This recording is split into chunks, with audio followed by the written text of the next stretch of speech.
Thank you, Michael. I appreciate that. Welcome, everyone. Good to see you.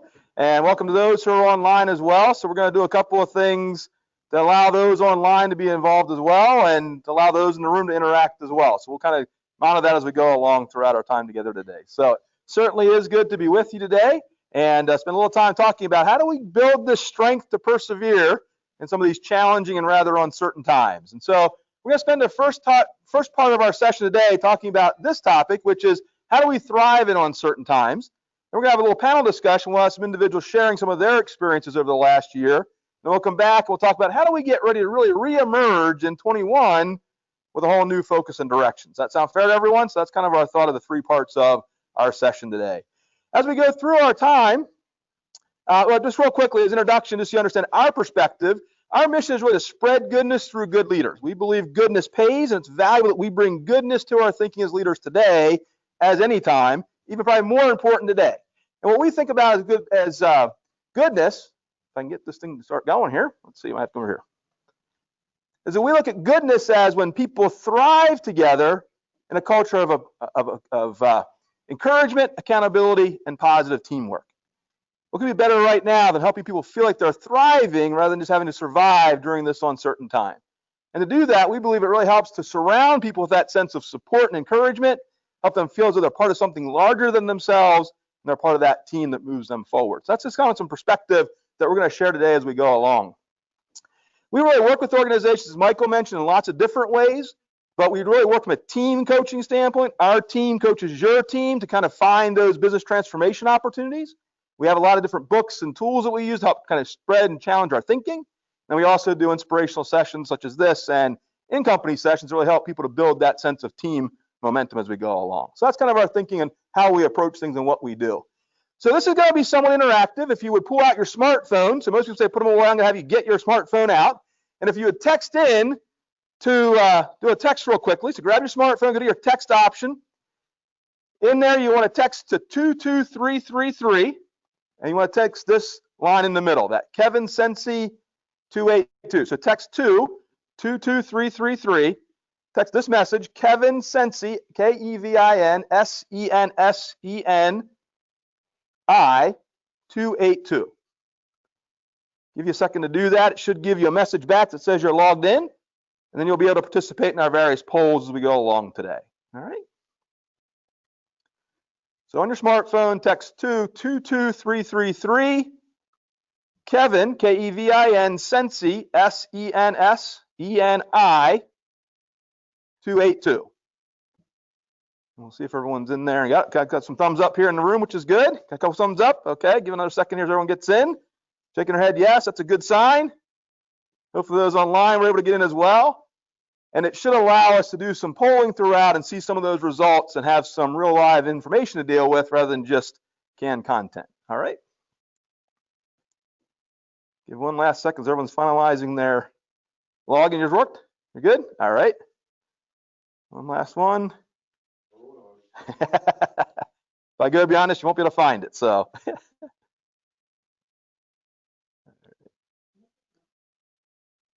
should just give you a message back, and then when I get to it, you'll be able to enter a letter. You'll be fine. So Michael's coming around to help you out. So I'm going to continue on. When we come to the first poll, it should have it at the top again. And maybe Jeff, if you can maybe give him a hand, and then once we get to that part, so we can keep on rolling here. Got it? All right, good. So our purpose for today, 3 things we'd like to focus on today as we're together is we want to kind of re-energize your leadership positivity.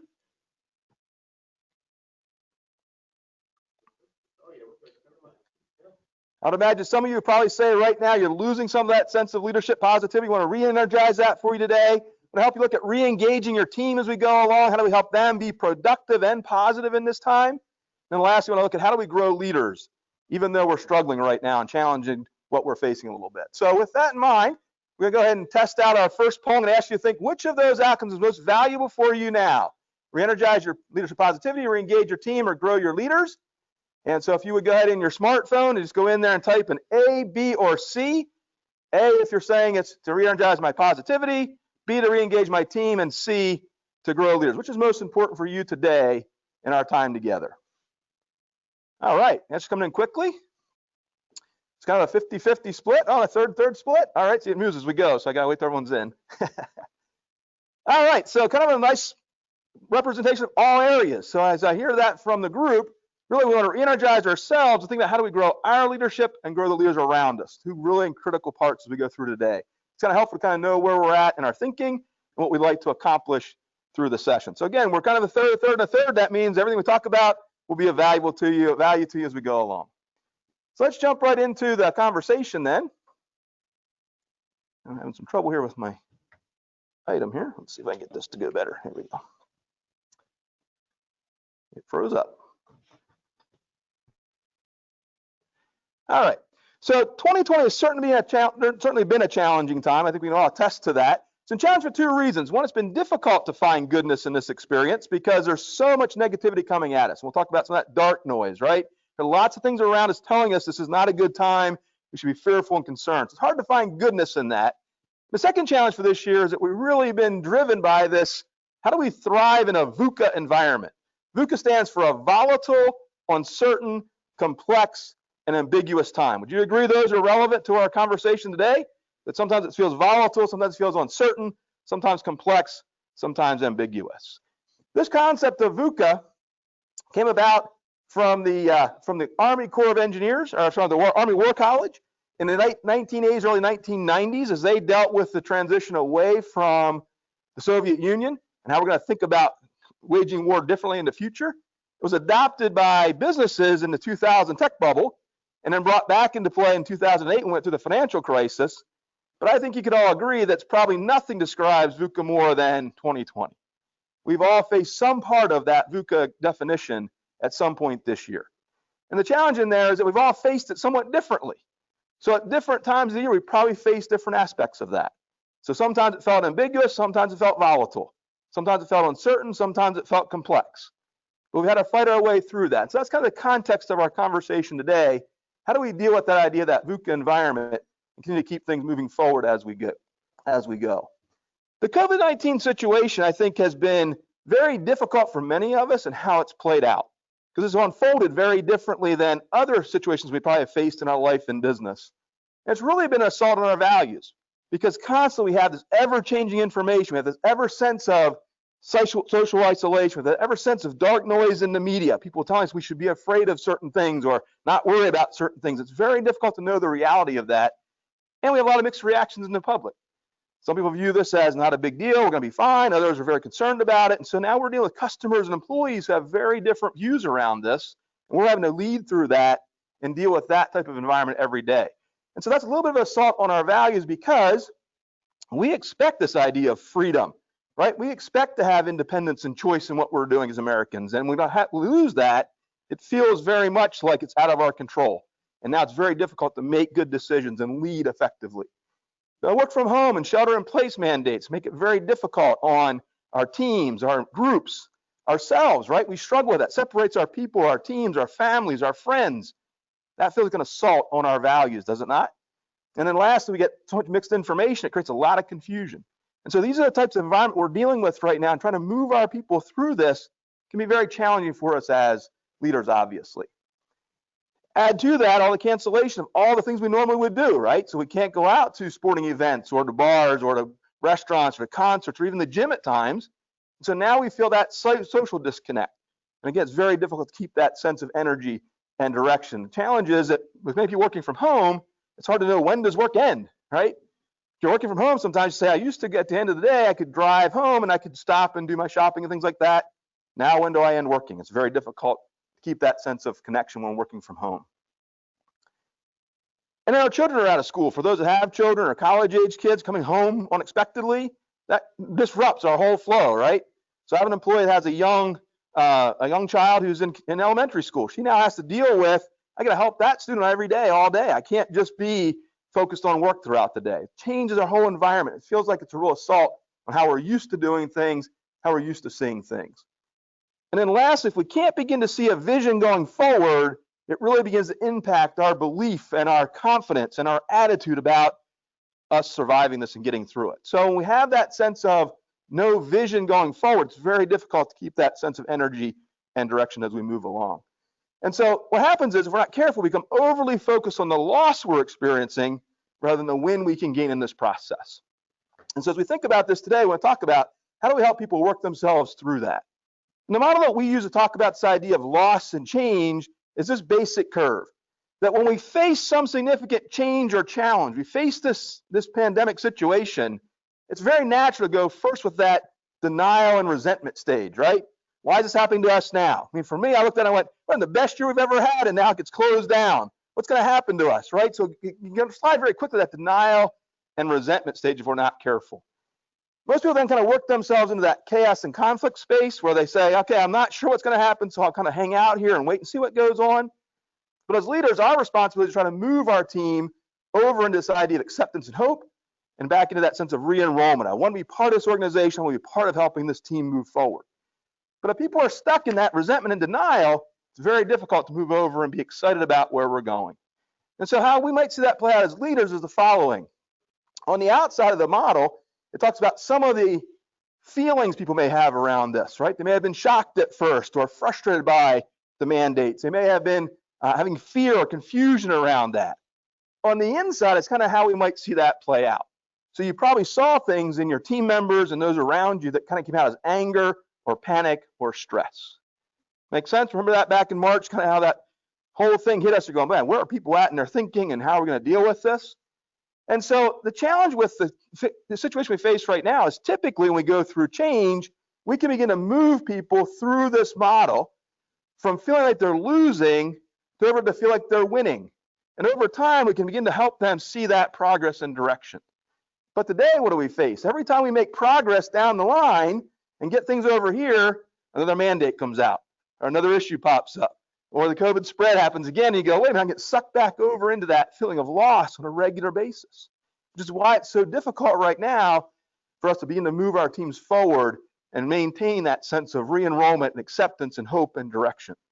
And so I put that out just to say that's kind of what you may be feeling with your team or feeling within yourself right now. Every time I kind of get some momentum in the right direction, I feel like I get sucked back into the other side of this. And so we have to recognize that and be aware of it, because we talked in a little bit, the only way we can be real with our team is to be able to acknowledge some of this, recognize it, and deal with it very directly. We can't ignore it anymore because it's a fact of life. That's kind of how people think about this particular environment. So again, let's go back to thinking about the idea of, how do we move people forward? We got to face the brutal facts, but never lose faith that we can prevail in the end. Comment that came from Jim Collins in his book, Good to Great, many years ago. Very relevant today, and I think about it a lot. How do I keep that faith that we will prevail, we will overcome, we're going to get to where we need to go, but I can't get so bogged down in what we're losing that I don't face those brutal facts. We're challenged today, but we can prevail in the end. I have to have faith in that direction if I'm going to be a leader and move people forward. So with that in mind, I'd like to think about it a little bit and go back to your phones if you would. On March 30th, where were you in these 4 stages of the model?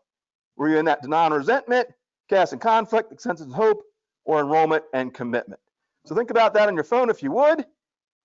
Where were you on March 30th personally? Think back to March 30th. Where were you? Go ahead and enter your score, A, B, C, or D.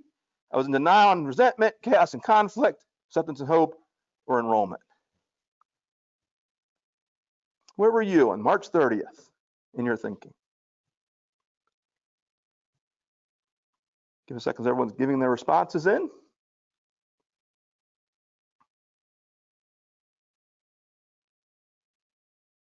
All right.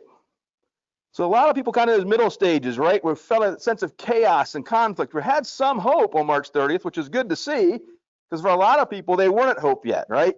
2 weeks into this thing, they were still feeling like, I have no idea where this is going to go. So I'm encouraged. This group said, hey, by March 30th, I was beginning to see some sense of hope and accepting of where we were at that time. Interesting perspective. So let's go a step further. When we think about that piece, and this is giving me a problem today, so I'm going to have to come over here and do it. Where was your team on March 30th? Think back to where your team was at in that process. Those around you, were they in that denial and resentment, chaos and conflict, acceptance and hope, or enrollment and commitment? Where was your team on March 30th dealing with this pandemic and this challenge that we're facing today?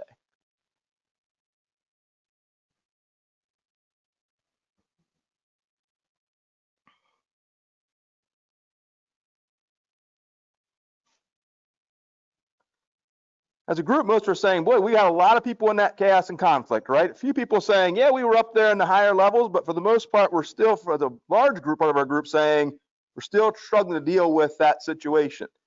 So let's take it a step further. Where are you at today in your thinking? Today, where are you in your thinking around these? Would you say today you're in denial and resentment, chaos and conflict, acceptance and hope, or enrollment and commitment? Where are you at in your thinking today about how we're going to get through this as an organization and team and move along the path? All right, we'll do it the old-fashioned way. If we can't get that to work, we'll do it the old-fashioned way. So if you're online, just go ahead and type it into the questionnaire. You just find that questionnaire on the sidebar. Type in your A, B, C, or D for those 4 areas. For those in the room, how many of you feel like today you're still in that denial, resentment, or chaos and conflict? Anyone? Well, chaos and conflict, okay. How many are acceptance and hope? A little more of the group. How about the enrollment and commitment? Okay, so most of us are saying we're in acceptance and hope. Today we have a little more hope about where we're going and where we're at. So a little bit of that sense of chaos, right? Because again, we hear these new things all the time. It throws us back into that challenge. So with that in mind, let's go ahead and go and think about our team. Where do you think your team is at today? So earlier we said most of them are probably in that sense of chaos and conflict. Are they moving forward today, or are they still struggling with this? What do you think? A or B? A or B? Okay, any other A's or B's? Okay. C or D? Most are in that C? Yeah, okay. So I was just saying they're acceptance and hope, which is good to hear. Because my concern was, as the things changed in the last week or so, I thought we might see our team slide back into that sense of chaos again. If it hit them very directly, they're going to start to say, wait a minute, things are getting out of control again. What's that going to mean for me? Do I have the opportunity to stay in my role, or will there be challenges coming? So it sounds like we're doing a good job kind of moving them along the path as we think about the idea of moving them through the stages of the model. The key point of that is that when we face some significant change like we've faced this year, as leaders, we tend to see that intensity very quickly, right? But we shift our attention pretty rapidly to, okay, how are we going to resolve this and overcome it? So we start to think about taking intensity away and getting back to some sense of normalcy as best we can and moving forward. But our team often has a lot higher level of intensity around this, feels a lot more pain around the change because it feels more out of their control. And because of that, we call this anxiety gap. And so our responsibility as a leader is, how do we begin to reduce that anxiety gap? How do we help people begin to move through the intensity of that fear, frustration, and chaos much more rapidly and begin to re-enroll and get more connected to where we want to go more rapidly in our conversation? Critical part of how we want to do that. So this morning I'd like to spend our time talking about that. How do we begin to reduce that anxiety gap and begin to help people feel and be much more a part of our team and stay in that hope and re-enrollment stage longer and more effectively as we go forward? So there's 3 things we believe we can do effectively to kind of reduce that anxiety gap and help people move along. One thing is we want to acknowledge what we can and cannot control. Too often in this process, we get so focused on that loss. What can I do? What can't we do anymore? What am I not allowed to do? We lose that sense of, I still can control certain things. And so we have to think about, how do we help people acknowledge and identify and discuss very openly what they can and cannot control in this situation. Secondly, we need to build our team resilience. It's important we get our team feeling more resilient and more directed. And then lastly, we need to engage our team in setting goals. How do we help them get back to that sense of, here's something I can do to move forward and effectively be a part of where we're going? Let's talk about each of those just briefly. So the idea of acknowledging what we can and cannot control, this is a basic model, kind of a 4-box model. It's easy to think about, something you can just draw out with your team and begin to talk with them about. And that is, on one side, we talk about the things we cannot control, so things outside of our influence. I can't change those things. And some of those are for me, and some are for other people. So as a leader, what do I feel I can't control right now? Well, I can't change it. I have to have my building locked right now because that's a government mandate, so I have to abide by that. I can't change that. How does that impact them? They can't change the fact that they now can't come into our office. But what we can control is I can begin to take action to give them the opportunity to work from home or find other ways to connect with customers that we didn't do in the past. So we want to begin to just help them to document the things they feel they can control and can't control. By just writing those things down, people then begin to form opinions and thoughts about, okay, it's not completely out of our control. I can do some things to move forward. So how do I shift my attention from all the negative can't control items over some of the things that we can control. So it's a simple mind work to kind of get us thinking around and getting a sense of what we can get our hands on and do with this situation versus feeling everything is over here on this side of loss. Remember that change in loss curve? They had a big loss part of it. That's staying over here. Getting people to start thinking about what they can control and where we can go helps people begin to recognize, tie into, and touch on that feeling of winning. There's things I can do to win in this, and I can do to grow and improve in this. And so what we want to do is help people shift their thinking from a feeling of loss to that feeling of change. I can control some of that feeling of winning. All right. Second thing we talked about in there is we want to build that resilience of our team. That means we have to be very clear in acknowledging where they're at on that change in loss curve. Now, that's what I'm saying. I'm feeling some hopelessness here. I'm feeling some sense of anger and frustration. Tell me about that. Where's that coming from? Why is that creating that kind of anxiety for you? If you want to talk about, acknowledge where they're at, because we can't just as leaders go, hey, it's going to be great. Just move over here and be happy and glad you're here and it's going to be great. Because they don't view that as realistic, do they? They go, wait a minute, you're not even acknowledging where I'm at. So let's acknowledge where they're at and then begin to help them find ways to grow forward on that curve and begin to find the way to reconnect and feel like winners again. But I'm concerned a little bit about this winter because I think resilience is really going to be tested this winter. Think about what we've gone through since March. We went into the summer, into the fall. It was a beautiful fall. People could get outside, they could go do things, they could go eat outside, they could do all those things that, while it felt awkward and it felt weird and it was frustrating, did not keep them from at least enjoying some part of their life. But now we shift to the winter, people are going to get stuck inside. They can't get out as much. And when the snow hits, they can't travel places. My concern is we often face the winter blues anyhow. This winter, I think that can be more significant. So we may be thinking about as leaders, how do we want to move through that and help our teams begin to deal with that? And we have to acknowledge that so we can help them be more resilient. So let's try this again and see if it's working now. To what extent are you worried about the resilience of your team this winter?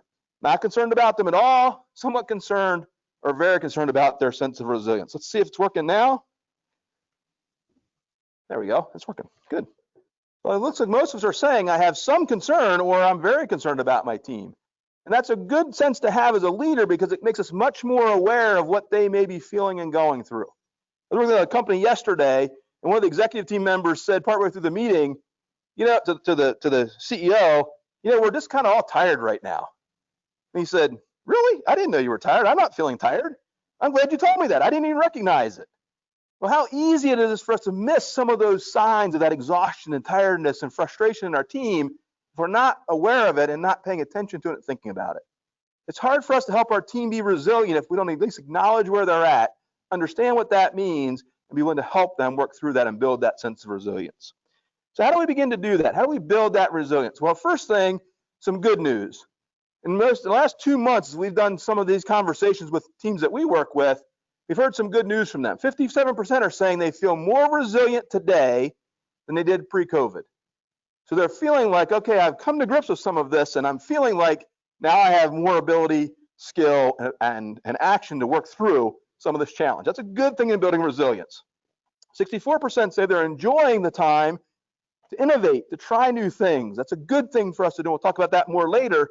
How do we help our teams innovate and be more transformative in their thinking? But only about 40% of CEOs or leaders are beginning to plan for the upturn.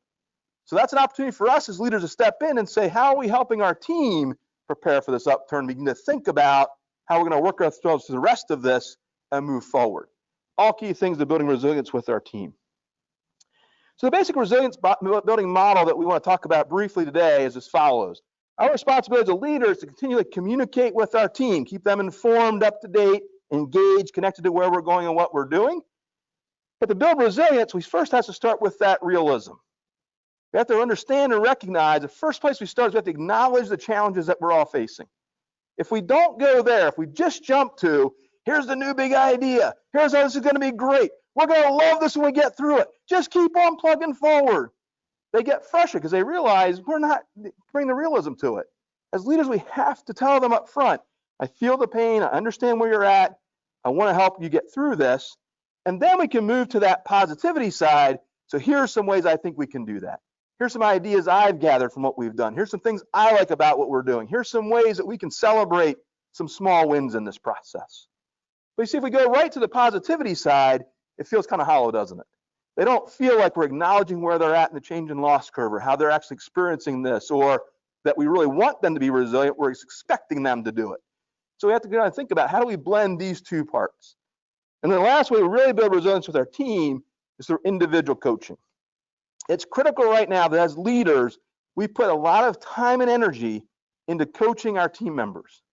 Because if they don't feel that sense of engagement, that sense of connectedness, that opportunity to share where they're at and what they're facing, it all falls apart, right? They begin to feel isolated. They begin to feel less connected to us. And right now, we know we need them more connected if we're going to begin to move forward effectively.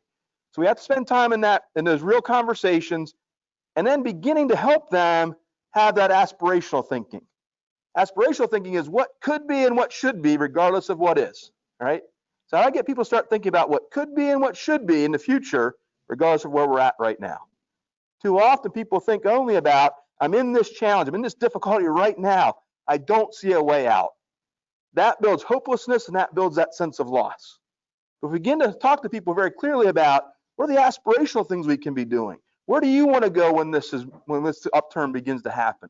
What do you think we can learn about our team to move us forward? Now we're engaging them in good discussion and conversation, and allowing them to feel as though we're real about what's happening, but very positive about where we're going. This is a great way for us to build that resilience in our team and get them excited and re-enrolled and being a part of driving us forward. All right? So the third part then is, how do we engage our team in setting goals? And we suggest that this time it's very important we think about goal setting in 4 key areas with our team members. Or if you're on in this journey yourself, 4 key areas you set goals for yourself. Set goals around their work, right? So what do I want to accomplish? The next 30 to 60 days, what do I want to accomplish in my work? Here's something I could do that would be meaningful, that would feel connected again, make me feel part of the organization, like I'm bringing value to the organization. Secondly, goals for my team. How do I want to connect with my team and support them? All of our team members are going through this challenge together. So why do we take it on all as a leader and say it's all our responsibility to solve our team's problems? Our team will come together if we allow them to say, here's a goal I can set to help our team move forward. So think about that in goal setting. My customer, critical part, right? Everyone can connect to a customer in some way. So help them see that connection, because when they see that connection to the customer and they set a goal for, I'm doing this to help our customer, it's much more meaningful than I'm doing this to meet something you're expecting me to do as the leader. We'll come back and talk about that more in a moment. And then my growth. Have people think about, how can I use this experience in this time to build some new expertise, to build some new talent, to build some new skill, to build some new experiences, to learn in this things that I can use in the future. So if we begin to help people set goals in those 4 areas, now they begin to connect in and start saying, okay, here's what I can do to move things forward. I can control that. Here's how I can help other people move forward, help them control what they're doing. So now they're part of something bigger. So back to our definition of goodness, we want that sense of encouragement, accountability, and positive teamwork. These goal areas allow us to build that sense of connectivity. We can encourage them around these things, we can hold them accountable to these things, so they feel as though there's something they're doing of value, and they see that sense of positive teamwork. We're working together as a team to accomplish these things. Some key areas when we think about this idea of goal setting. So with that, the challenge of goal setting today is that this COVID experience has kind of changed our expectations of work in many ways. Some people have kind of found it's a new way of working. Some view that positively, some view it negatively. And so when it comes down to setting goals about their work and their team, they're maybe not sure how to do that. We have to coach them through that and help them think about that. The bigger concern is the second one, that people now have this excuse. Well, I didn't get that done, it's because of COVID. Well, we didn't do this, it's because of COVID. We didn't do that, it's because of COVID. It's an easy excuse. And so as a leader, we have to be real about that and say, yes, that is something we didn't accomplish, and it's because of COVID. That's something that had nothing to do with COVID, and we still need to be accountable to drive that result, right? So we can't allow that to become the excuse not to set goals and drive forward as we're going along.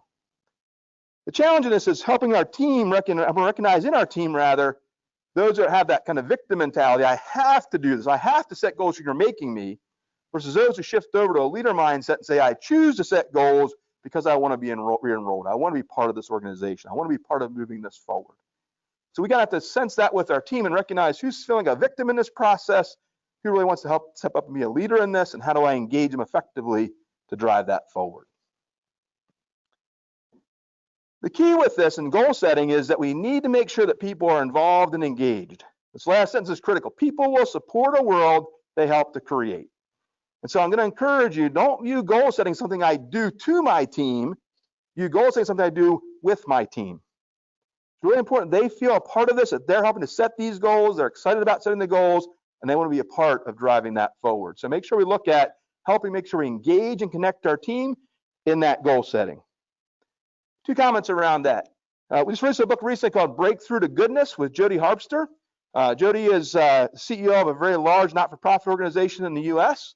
And she said this about goals. Goals people set for themselves are richer, more deeply felt, and vastly more likely to be accomplished than goals that come from top down.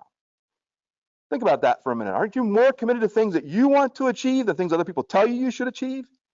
So why, as leaders, we step up and say, I'm going to tell you what your goals are, rather than engaging in that process of setting the goals, where they feel they're a part of that and they're excited to go drive them. The second thing we talked about was setting goals related to the customer. And our friend Jay Allen said this in his book, Bucketheads: employees will get more satisfaction and will work harder for their customer than for their managers, right? So the more we can connect people to customers, the more we can connect them to that outward-facing piece, how that's helping our customers adapt to this time, the more effective we can be in driving those better results and setting goals, and helping people feel a real value in what they're doing in their goal setting, because it's about others, not just about me, okay? So a key aspect of thinking about how we set and achieve goals. Now, once we set some of those goals in their work, their team, their customer, and their growth, it's important then that we set some can't miss priorities. So they might set a goal for the next 30 days, the next 60 days, but then help them go back and set those can't miss priorities week by week, month by month, to move in the right direction, right? That those step-up challenges, an opportunity to say, oh, I'm seeing progress, I'm seeing good results in this. Just setting the goal is not enough. We have to help them feel the win so they move through that change in loss curve back over that sense of I'm winning in this process. And the way we do that is through these can't miss priorities. What must I commit to get done now is going to give me the impetus to get to that bigger goal I've set. Now they begin to see those stepping stones and those connection points. We begin to recognize, hey, we're moving in the right direction and good things are beginning to happen. All right? So that all sounds really good. You say, that's really nice. I'd like to be able to help with that, what we can and can't control. I'd like to be able to help people build resilience. I'd like to be able to help set goals. But Kevin, this is exhausting. How many of you feel exhausted at times at the end of the day going through this experience? I know I do. Yeah, I see a bunch of hands going up. It's a challenge sometimes. It can take a lot out of us. And so it's very important that we take care of ourselves. It's not just enough to give everything to our team through this. We also have to make sure we take care of ourselves. And one of the ways that we can do that is what we refer to as our 7F wheel. I could spend a lot of time on this today, but we have found in our research and work with executives that when they begin to focus on faith, family, finances, fitness, friends, fun, and future, and find ways to build more satisfaction in those areas, it begins to bring that sense of personal health and personal care into perspective. When we do that in a wheel format, we're not going to go through the wheel process today. If you're interested in more of that, just email idgcpartners.com and request a copy of the 7F tool. We'll be happy to send that to you. It's a tool that you can use for yourself, you can use with your team. It's very self-explanatory. It helps you look at where am I at today in these 7Fs and my satisfaction with that, and where can I grow even more satisfaction in these areas by blending them together. And when we do that, that's a great way to take care of our own health, our own self, and be at our best to give to those around us. And so it's important we think about these 7 areas. So as we're doing that, and I'll put Kara's email up there again later on, so if you want to catch it later, you can as well. But it's kara.roa@idgcpartners.com. So I'd like to do a poll real quickly again on your phone to go back to which one of these 7Fs requires the most care and attention for you right now. Which one of those, A, B, C, D, E, F, or G? Which one do you say, it's the one I really need to focus on now to build more satisfaction, to feel that sense of personal and professional health? Yeah, I think the family one, the fitness one can be a real challenge right now. I think fitness was good maybe in the summer. I said, I'll get out and exercise more. Now it's getting colder, so I don't think I want to go back out there anymore. So that's going to be a challenge. Talk about that winter blues setting in. I think that's the one we're going to feel the most suffering in. So it's going to be harder to get out there every day. But that's going to, I think, impact our sense of family a little bit and our sense of fun at times. So just good to think about, where do I want to put some energy and thought about growing some of my experience and growing some of my connection. So again, I feel much more connected to where I want to go, feel much more ready to serve my team as I move forward in this process. All right. So a couple of coaching advice items as we think about some takeaways from our opening session this morning. We're going to then do the panel discussion, and we'll come back and do another session on thinking about 2021. A couple of things I'd really like to think about based on our conversation this morning around the change in the loss curve, about building that sense of resilience in our team, about setting goals. One is make sure that we're surfacing, acknowledging that fear, both in ourselves and our colleagues. Don't be afraid of having those tough conversations with people and saying, just share with me where you're at. What are you feeling? What are you experiencing right now? And be vulnerable enough to say, here's some struggles I'm having with this. We try to hide all of that and they think we have to be the tough person.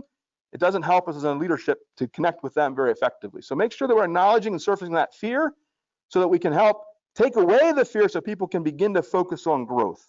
People won't grow in this process. They feel that fear and frustration all the time. So let's help people move past that and begin to drive forward past their fear into that sense of winning and back to re-enrollment. Secondly, we want to make sure that we're reassuring people that we understand the downside of the risks. We understand that right now we're making decisions as best we can, and some of those are going to be wrong. And that can be a challenge for us going forward. We have to do the best we can to make this decision on what information we have now and do our best to move forward. We understand there's going to be some downside to this. That again helps us to manage that fear and frustration they may be feeling. And then break those goals down to more bite-sized morsels, right? So think about those can't miss priorities. Maybe we're not ready to set big, audacious goals for everyone, but we can set some of those step-up challenges. What can we do this week and next week to get through the current situation and move forward effectively, all right? So think in terms of how do we begin to break our goals into more manageable bite-sized morsels and then begin to show them that we're moving forward effectively back to that sense of winning, that we're realistic in what we're doing, not just Pollyannish about it. Then we need to set those weekly goals, right? Talked about that and setting those broke down morsel goals, but I would suggest think about what are those personal goals we could set. So think about the 7 F's. What can you do this week to feel better about one of those 7 areas? Feel better about your faith, your family, your friends, your fun, your future. Help them set some goals around that so they feel as though they're growing personally in this as well as professionally. And then in that professional area, help them ensure their productivity by thinking about how am I helping my work, my team, my customer, and then my growth as well, personally and professionally. So think about goals from a personal and professional standpoint. It's going to help people feel much more connected and a part of where we're at and where we're going. And then think about identifying some of the markers of success. What are going to be some of the things we can look at in our industry and our organization that tell us we're getting through this and we're having the uptick and the upturn and where we're going. So if people in healthcare facilities are saying, listen, when we got to get the vaccine out, and I get this under control, that's going to be a marker that we're turning the corner and we can go in a good direction. People that are in customer-facing roles, where I have people coming into my store or into my business, when I can open that up and have them in here on a more regular basis, that's a sign that we're having an upturn, right?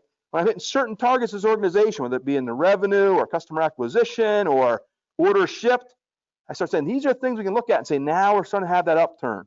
Let's take some time to identify that with our team so we can celebrate those along the way. This doesn't have to all be negative. When we celebrate some of the good things, they start seeing that sense of energy, desire, that re-enrollment, and that sense of, hey, we're winning again, and I can be part of this as we go forward. All right? So think about some of those pieces as you think about how we're going to weather the rest of this pandemic throughout 2020. And remember this, carpe diem, seize the day because your team needs you to be a good leader today and every day. When we come back after the panel discussion, we'll talk about now how do we begin to think about 2021 in a new light and begin to transform our organization to move forward effectively in where we're going. All right? So we have a few minutes, we're going to shift over into the panel.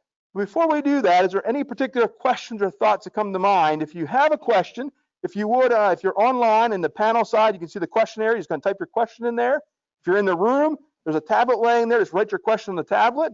And I'll be happy to answer some of those as we make the transition into the panel. So I'll give you just a minute to think about that. If there's any questions you might have, let you go and write those in there, answer 1 or 2 of those questions, and then we'll go back into our broader conversation.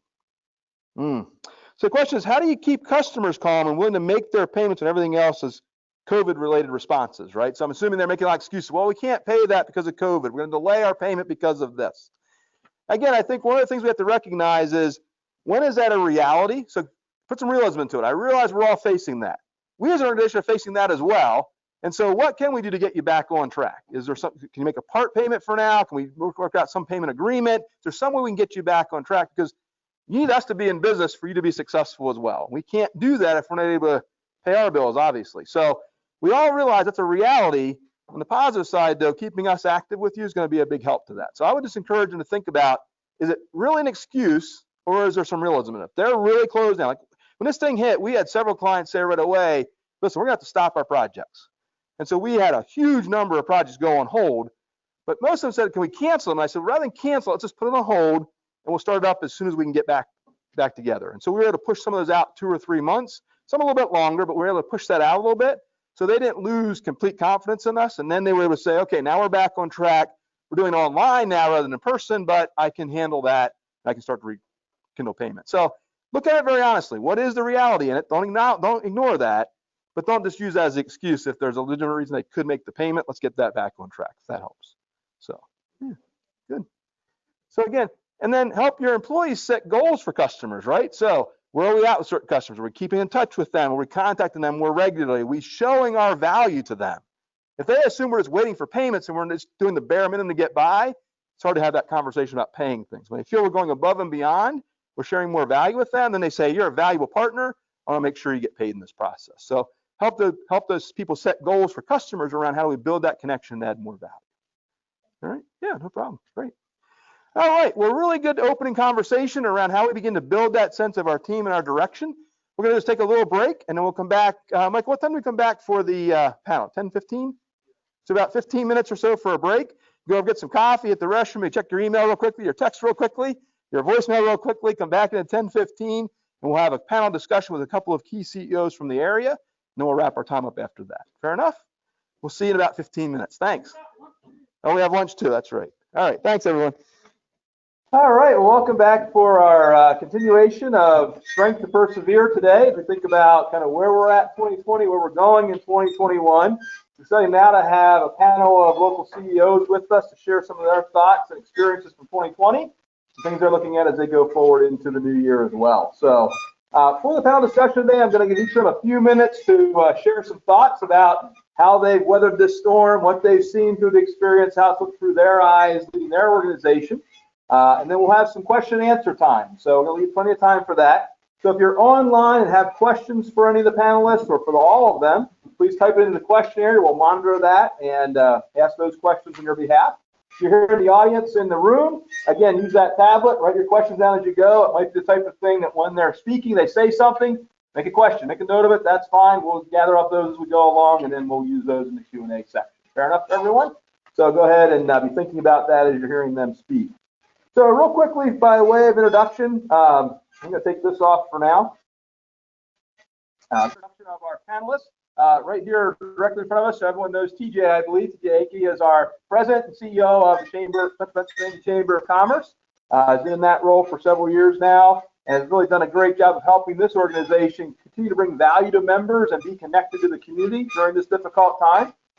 She has not only spent time helping Special Olympics, but also has been a board member and director with the Toastmasters organization. So that's some other outside experiences she's had to give her some perspective as she shares today. So happy to have TJ with us. In the middle, I think most of you know Todd Ross, so good to have Todd with us today. Todd is the president and CEO of T. Ross Brothers Construction. Most of you know the organization from the area. He's done a lot for this region, done a lot for the chamber through help with this building and even the room that we're in today, the Smith Room. Includes a lot of effort and time in this community. We appreciate that input and that value, and I think he's got interesting things to share. His organization really focuses heavily on the idea of safety in general. In fact, they just had 1,000 days without a lost time accident. Congratulations, that's outstanding. And now think about COVID, that's a safety issue as well. And so I think we'll have some interesting perspective on how we keep that safety perspective in this process. Looking forward to those comments and thoughts. And then at the far end is Colleen Fritz. Colleen is the CEO and president of Heritage Springs Memory Care. And so you can only imagine how tough COVID is for all of us, how difficult it is in a resident care facility. And so she's done a fabulous job of helping to manage that with employees and residents and families. I think she's going to have some good perspective to share about how she's dealt with this pandemic with her team and her environment. She's been on the board of the Central Pennsylvania Chamber in the past. and is currently a member of the Pennsylvania Healthcare Association as well. I should have said Todd has also been a past member of the board, so of the chamber here as well. So a couple key things. And president of the board. I didn't realize that. So, well, I missed that one. So, so good. All right. So welcome them. I will open it up to you. If someone says I would like to go first, I'll let you start. Otherwise, I'll pick someone. Who would like to start us off? Okay. Thanks, Todd. This whole pandemic event, it's an experience. It all started, I was actually away on vacation, and the whole thing kind of blew up while I was in New Zealand. So we were at the tail end of it, and they were shutting the borders down, so we kind of got in just as they were closing things down. Wow. So I had a lot of time on the way back to kind of think about what I was going to find when I got here and how I was going to handle things. So when we got back, it was a kind of a crazy time. Kind of got shut down. I had to try and figure out how we were going to kind of keep the doors open, what we were going to do, what we were going to do with people, how we're going to tell our customers that we weren't going to get their jobs done on time, the suppliers and subcontractors and all the scheduling that goes into it, but we just kind of have to put the brakes on. So as we were trying to figure out how we were doing all that, and at the same time trying to keep people safe, it was quite a time when we were trying to turn things around. So we did get things turned around, and the government finally did give us some ability to get a couple of our projects and keep them going, which we only had about 50% of our people laid off. Prior to that, we were planning on a 60% increase in our sales from 2019. So we were at the time to try and figure out how do we find people, how do we grow, and all the growing pains that you have during business, and all of a sudden that got shut off. So it was plan B was, okay, what do we do now? How do we survive? How do we keep people and their families financially sound? How do we keep everybody healthy? How do we secure our job sites? How do we do all those things? Because we just can't let a job site open, because now people will filter and take everything and steal everything. So security came involved, and everything came involved. So there's a lot of moving parts that went into that. I'd say at this point, we didn't have a bad year. We still had a good year. We still had about 19% growth. Good. Over 2019, even with the downturn. But an experience, and things that I want to do over again. Although we do things a little bit better now than we did then. So from my own perspective, it's been a real challenge. And looking forward, we're looking forward to 2021. Things do open up, things that are let up on the safety side. Our safety is we kept that excellent, because we did have 1,000. We had 1,000 days of snow last time. But at the same time, we have had some illnesses, and have some people that are getting it, and we're working through that just like everybody else is. It's a challenge, and so we're at this point looking for 2021, saying, okay, well, where does it go? Our thoughts at this point, and 2021 are keep our processes going, keep our push going for new projects. But there's still a lot of anxiety out there as to what's going to happen. We're finding a lot of people, a lot of customers that are figuring out that they're not sure about what they're going to do. Are they going to spend the money at this point? Are they going to wait? So we have a little bit of that going on, but at the same time, there's a lot of activity and people coming in this area. We're working on a lot of projects that are coming into our area, new facilities, new companies. So there's still a lot of movement, still a lot of money being spent. So we just pray every day that that's going to continue. Good.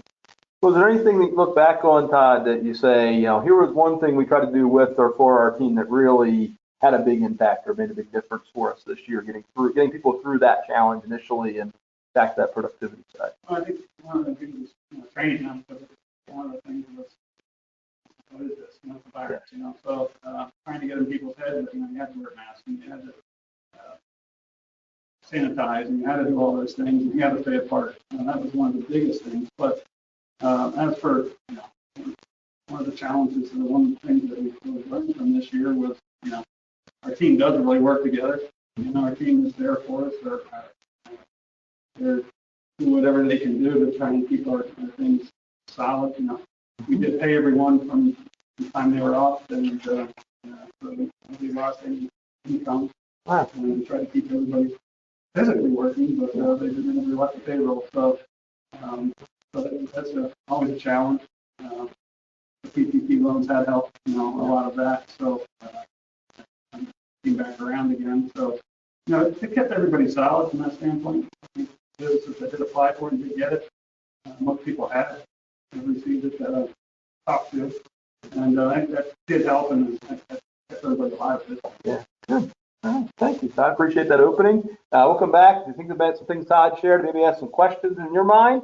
Just jot those down. You can put again, if you're online in the question area here in the room, write on a piece of paper, and we'll ask that of them at the end. So again, you can follow up with Todd a little bit as we go along. So good. So, all right. Thank you, Colleen. So our committee is Paris Spring Primary Care, and in January we're taking, we're forging forward with our brand new facility. We were licensed in December, and my thoughts were going towards we're going to fill this building, we're going to acquire the new staffing, we need to advertise everything that goes along with building a new community and getting it in front of the public so that we can get referrals. And then I started hearing about this pandemic that was coming over from China, right around the end of January, and I started thinking, my God, how is this going to impact, our elderly people? And it was already being seen that it's impacting the oldest generation the most, coming out of China with the information that we were getting. And so I started preparing and looking for N95 respirators, and started to seeking out my friends from Kohl's Hardware, Tea Ross Brothers, our partners, and asking everybody I knew, went to Tractor Supplies all over the state, looking for N95 respirators, hardware stores. We were able to collect around 800 masks prior to the height of the pandemic. So we were well prepared with N95. We started our staff masking in February with surgical masks, and we're saving the N95 to when our facility would be most impacted. From being in a rural area, of course, we didn't get the impact right away. So we started with the surgical mask, and we never stopped, basically. We really thought we'd be not masking in June, July, and I was hoping that was the case, but of course that didn't happen. So the numbers started to rise. We made the decision at the end of March not to have visitors, which was a really hard decision because we have a lot of families that really love coming to see their family members on a daily basis. They love taking care of them too. They help feed them. Sometimes they'll be brushing their hair. Some even bathe them. And they couldn't have that physical touch with them anymore. They couldn't have that connection they had with them. It's really hard for us as caregivers to say to a family member, "I'm sorry you can't come in our building anymore because we're afraid that you're going to bring COVID into our residents," and it could be really, really deadly at that point. Where I think it was a 33% chance of people dying from this, the elderly people dying from this virus. So it was really scary. We didn't know what was happening. There wasn't much information out there at the time. So we all felt, THCA, I sit on the board there, we were kind of floundering, and luckily we had that organization to toss ideas back and forth. Because we weren't getting much information because nobody had any information to give. So as more information started to come out, we started getting more and more regulations coming out from the government. So that was a big challenge in trying to keep up with all of the information that just kind of got bombarded on us. And that was towards the end of March, beginning of April. And when all these PA Health Alert Network, the PANs, the PA came out, and keeping up with all the information, getting on Zoom calls with the EMS, CDC, CMS, HHS. I was trying to gather all these different places that were getting all this feedback from. And then the challenge of it was to turn it around and distribute that information to my team, who were getting very frustrated with all the changes that were continually happening in our industry. And how are we keeping our residents safe? Are we masking? Are we not masking? Are we, what other things can we put in place to try to mitigate the spread of this virus? Is there testing yet? What other questions do we have? And things that the information kept coming at us, and we weren't sure at that point what was going to be our outcome. So, so the numbers began spiking and the government issued stay-at-home orders. We decided to rotate the administrative staff out of the facilities so that we could preserve the continuity of care. I gathered information coming in from all those organizations and tried to communicate the best I could via go-to meetings. We set go-to meetings up for also our staff to spread that education to them without exposing them to each other or the virus. Our biggest challenge and success at this point was keeping COVID out of facilities, where other facilities were being hit all around us, and we were hearing horrifying numbers of deaths in skilled facilities and other personal care homes early on. We maintained our diligence and kept the virus out. I knew that it would be the greatest challenge of my life in preventing this from getting into our bubble, so to speak, because our residents wonder, we cannot and will not wear masks. It could spread like wildfire to our facility very quickly. And this could be devastating. It would have been devastating to our staff, to our family members, if COVID hit our buildings early on, because the death rate was higher back then.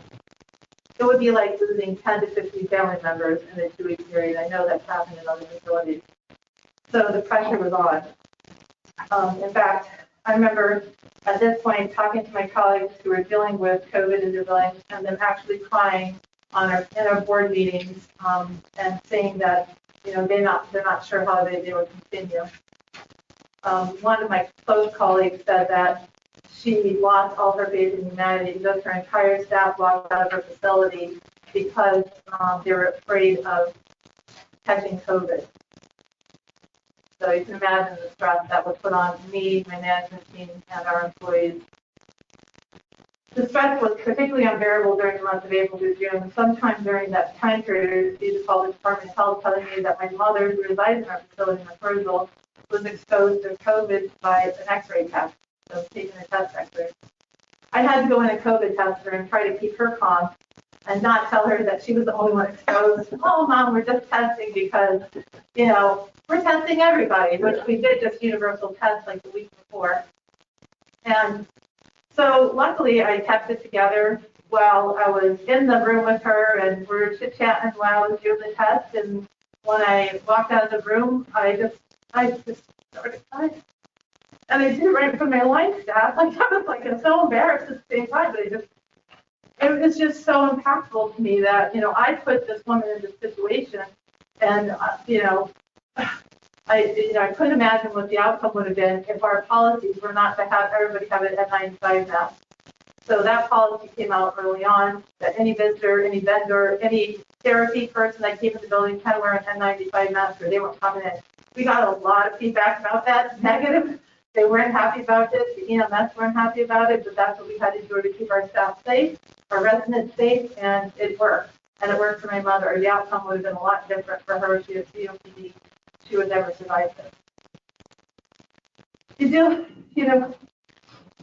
While we're going through this and looking back at it, I was functioning on a day-to-day basis and unsure of what tomorrow was going to be like.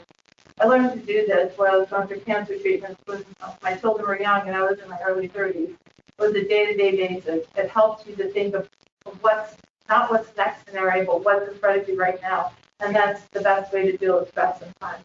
What can I help right now? What's manageable for me? And not think about tomorrow. I have to do it today. Our entire team was still in the same stress. And we had to continue to encourage our employees, but we had to manage their own stress as CEO, as my admin team, my administrators, my executive directors were under the same stress that I was because they cared so much. And the one thing that became very evident to me through this whole process is that we all were under a ton of stress. All of us that are caregivers in this industry, and we all felt the same thing. We started focusing on keeping our team members' morale up. We ordered pizzas, we did Whoopie Pies Wednesdays, we delivered donuts constantly. I think everybody gained 10 pounds. We made them box lunches, gave out prizes constantly, encouraged them to keep up their good work and keep up their masters.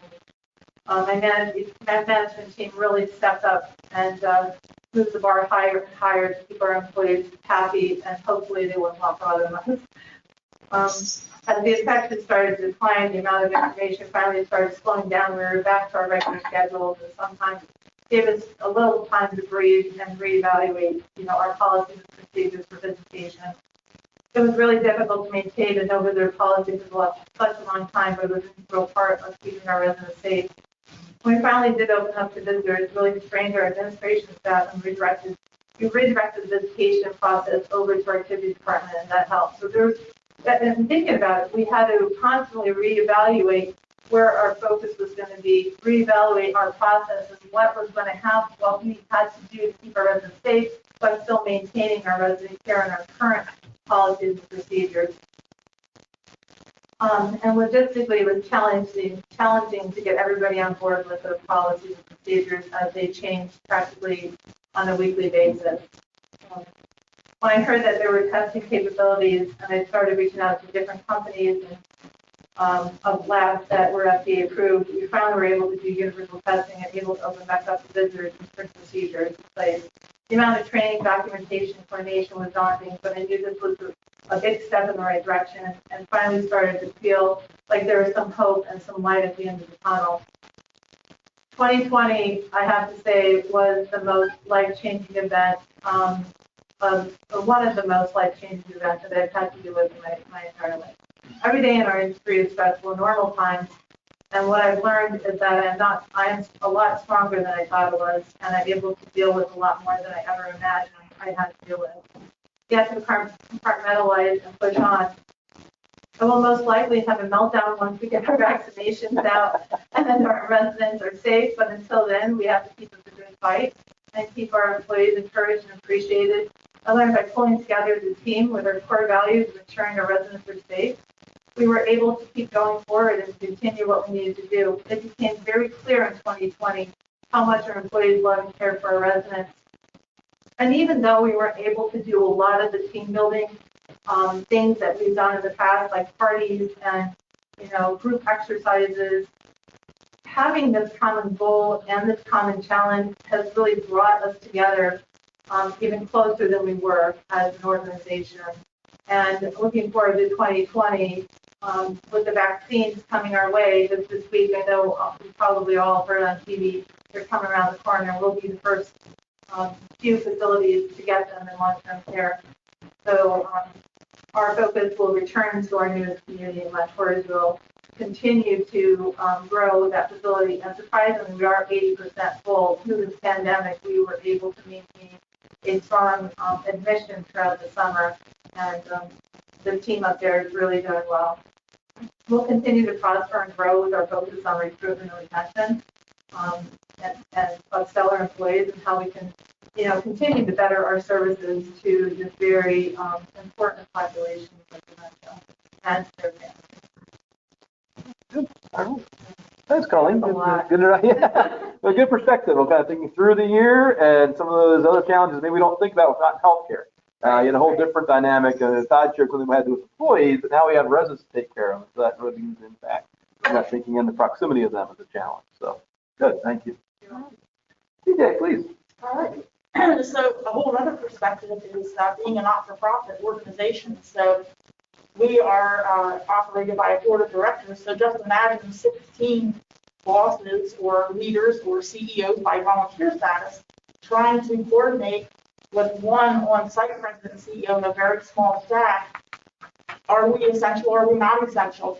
That was the very first deliberation. I recall the night, and I'll never forget it, that we were put under the shutdown. I was at home, and everybody thinks this is too much, but it makes sense. I don't typically do anything to relax. I like to keep going and going and going.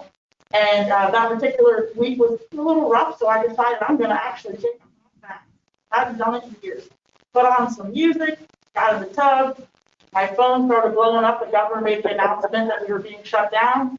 Then immediately after that, the board of directors and the executive committee were calling. We'd have a meeting out of the tub, sweatpants, ponytail, come to the office, hold an emergency meeting with the chairman. What are we going to do? And, it's easy to react. And I like to do things quickly and get things done. I don't like to delay. So as soon as we started to talk, the chairman said, let's just close the doors. Everybody's laid off. We're going to have to do it. Just days before that, this organization that was soon to turn 115 had celebrated on Friday the 13th, having 500 members, the highest members in its 114 at the time year's history.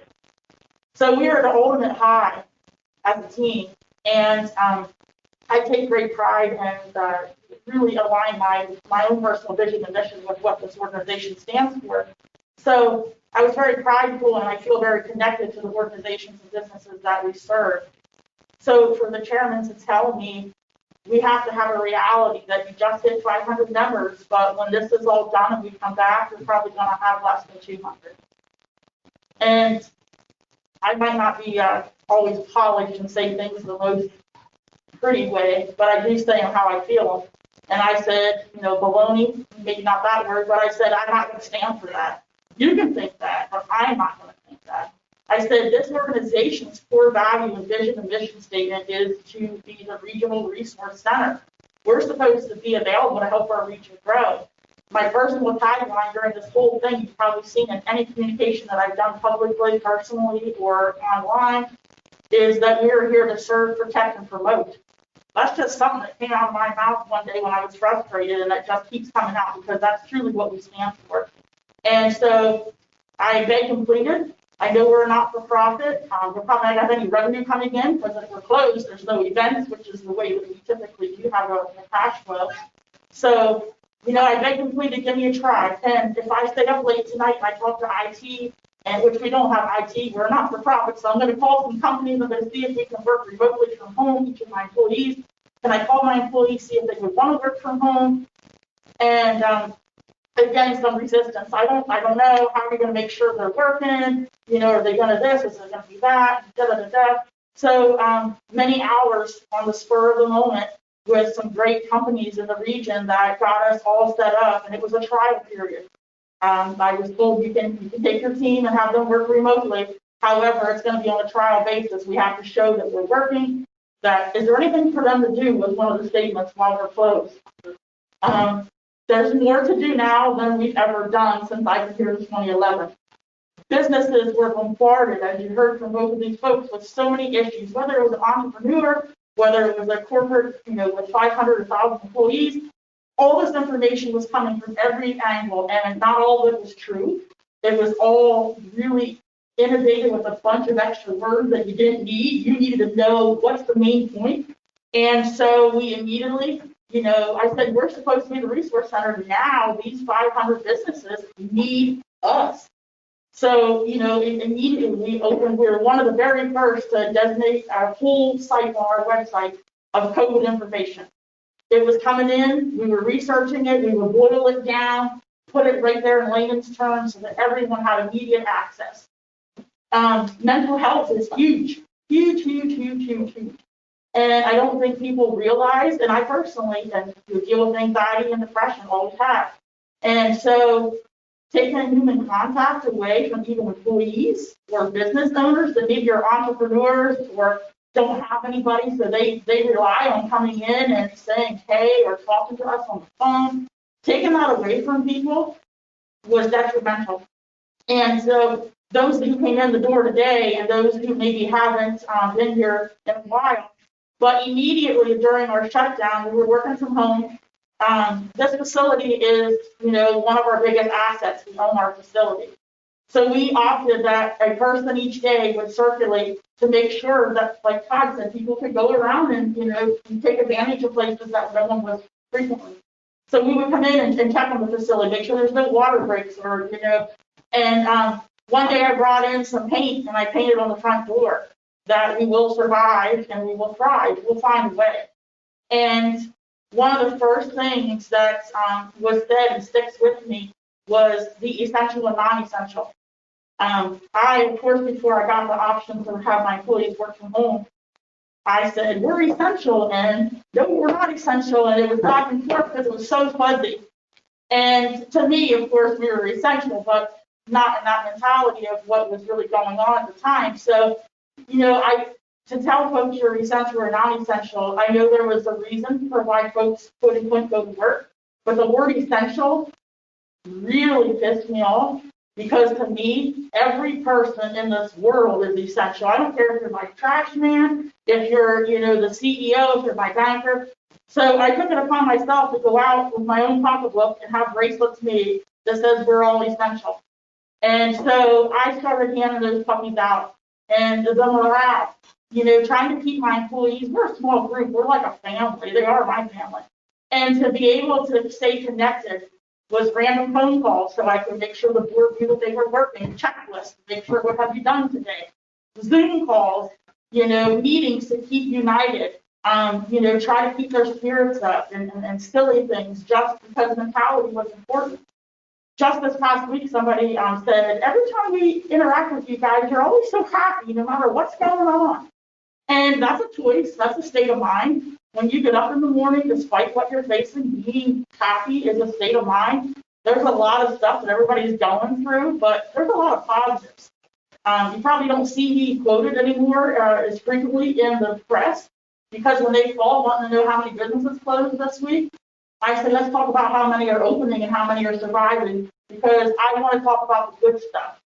And so in the last probably month, I found a new outlet, and I'm not a very religious person by any means, but I now kind of keep a Bible on my desk, and when the times get tough and the challenges seem way too big for me or anyone else, I kind of take a couple of seconds and maybe read a passage or a quote. And, I just think even if we're social distance, we still have to keep in touch. We have to let people know that they count. And, we have had so many milestones this past year. It's not over yet. And it's a testament to everyone. And I think that, we are. Every time someone's ever asked me why to make a business selection for this area, I tell them it's because of the people. And again, it's the people. And so, I just think that we don't get challenges that we're not able to defeat, and we just have to find a way. It's very easy to close and lay off and say, I'm just not going to do it. I'm going to wait till it blows over. And that by no means was ever an option for this organization. And my team has worked tirelessly, and it's a reflection of all of our businesses that are surviving. And you're trying to get them assistance, whether it's financial, whether it's being a makeshift therapist on the phone to let them have somebody to talk to and give them ideas. But we have seen nothing but resilience. Good. Thank you, TJ. Good perspective and introduction to our thinking as we think about where we've come from and where we're going here in 2021. So we will open up for some question and answer, opportunity for them to maybe respond to some of our thoughts. So again, if you're in the room and had some questions for the panel, please write them on the slips of paper, and Michael or Kim will come around and grab that, provide it to me. If you're online, if you had a question for the panel, please type it into the question area, and I'll pick that up and enter that into the conversation today as well. So use that questions area online or your tablet here in the room. I was just kind of taken by a couple of things people talked about, and so I'll kind of start us off with a couple of questions and thoughts. And each of you mentioned at some point in here having to do things online. So I started doing Zoom meetings or a GoToMeeting or something of that nature. So maybe share with us, if you would, what was your experience going to online communication and training? How did the staff respond to that? And what have you kind of learned in that process is working well for you potentially that you thought maybe before you couldn't do online? So anyone can jump in there and start us off. My internet's a lot slower than I thought. Yeah. You have to freeze in the middle. I'm like, oh, lost you again. Just call in. Okay, I was calling. That was difficult. It was logistically challenging to communicate with both buildings at the same time. And can't be in two places at once. So we really depended on our GoToMeetings. We still use them. I think it's a great tool to have. At least you get that interaction, that face-to-face time with people. So it certainly would be better in person, but we have to do it. So. Yeah, good. Thank you. Anyone else? It's definitely a learning experience for us. We're pretty much hands-on in our business, so nothing gets done unless you're physically there. So most of our meetings are all on site and we're in the office. So when we first started doing it, and a lot of our staff from the office, 50% of them, were working from home. And first meeting, I remember the first meeting we had, we turned it on, we thought this was really going to be great, and everything squealed and everything was going on. You couldn't hear anybody. It's horrible. So we finally just said, everybody shut it off, just call in, and voice.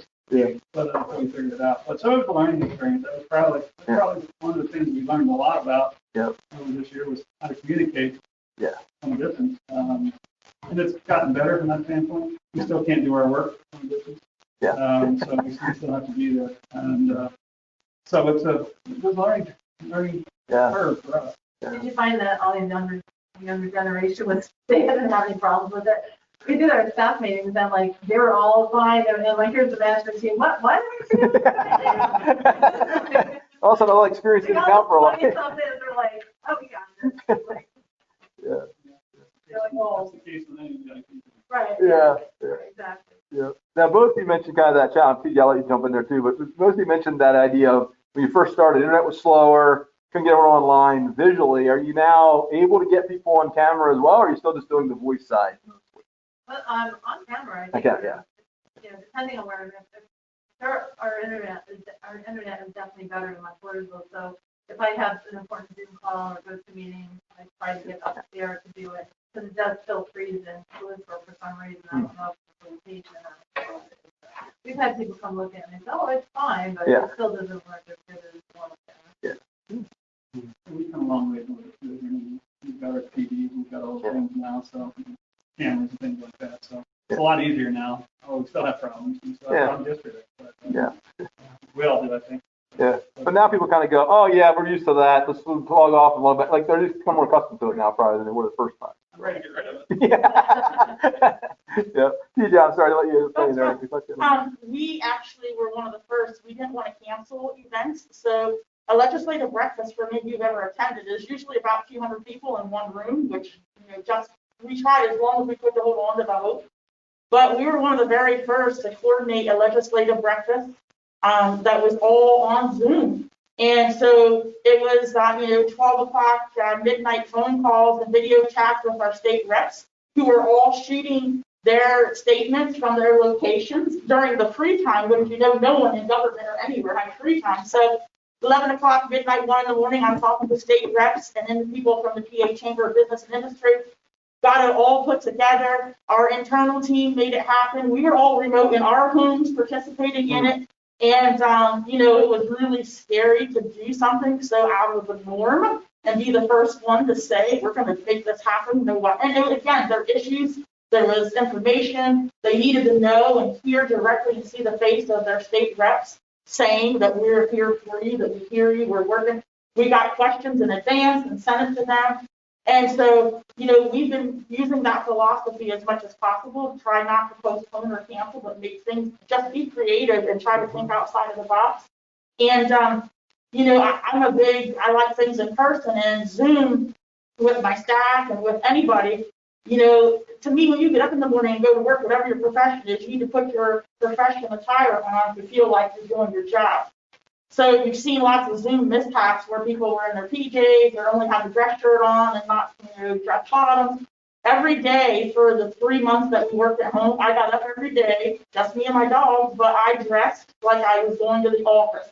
I got up on time, put my face on, put my hair, put my outfit on, took a picture, and a lot of folks were like, wow, I can't believe you are doing that. And not every day I have a meeting. But you don't have the mentality of working, you get too relaxed. And I was not going to get relaxed. I wanted to make sure I was showing up every day, maybe not physically, but as a person. Good. All right, excellent.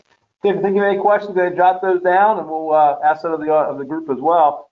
I guess one of the things I thought about as you talked, you kind of shared a little bit the experience you went through and kind of how you interact with your team. And maybe share a little bit about how it kind of impacted you, but if you could maybe share with the team a little bit, what's the biggest insight you've gained about yourself as a leader through this process? What are some things you look back on and say, yeah, here's something I recognize myself that maybe I didn't acknowledge as much before or feel as much prior to this experience? I think the ability to accept change. I mean, it's just a whole different concept of how am I going to get things accomplished. So you kind of have to really think outside the box, like you said, and figure out, I have to get it done. Things got to continue. How are we going to do it and stay safe and keep everybody in a position where they can keep coming to work? And so it really does make you step back and think about how you're going to adapt to those new things. And some of them just aren't in your wheelhouse, and but you have to accept those. You have to reach out and take opinions, and also take information and ideas from other people as well, because some of those things we're all in this together. Yeah. So, and that's where I found the team was, was very good. I think I found a part of this, that how strong and behind you your team is. Yeah. Good. Great. I've learned that I can't control the virus. No matter how hard we try to keep it out, it's getting more and more challenging. Staff are getting it outside of the community. It's difficult to manage. So I think I've learned that, feeling the weight of the responsibility that I have from our residents to their families, to my employees. I feel like there's really a level of personal, I don't know if it's, I guess just responsibility. The level of responsibility that I have to everybody. It was, it was there before, don't get me wrong, but, it's really up to me as the CEO to ensure that everybody's doing the right thing at the right time and continuing 24/7. And it's really, it's a lot. And I think that I learned that I can't control everything 24/7. It's really hard to do it, no matter how much I try. It's really hard to accept that I am a human being, and I may not be able to do it all. our bubble implode. Yeah. Right.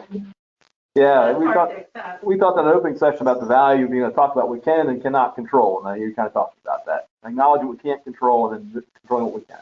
So, good. You get your thoughts on that. What are some insights you gained about yourself as a leader? Yeah, I think anyone who knows me even a fraction, I like to have things planned well in advance. Like I try to plan everything, no matter how big or small. And, for instance, our annual meeting happens in February. I would have already had the centerpieces negotiated, the sponsors, the venue, the food. Like I'm a planner. Things are always, I don't react. I try to make sure I have everything done. And so grasping little by little, month by month, that I can't plan ahead. Like, I can't, you have to plan day by day. I don't want to waste time planning on something that could be totally turned on its head. So trying to take it more, I have a sign in my office that says one day at a time, and I hate to live that way. That's just not in my, fiber.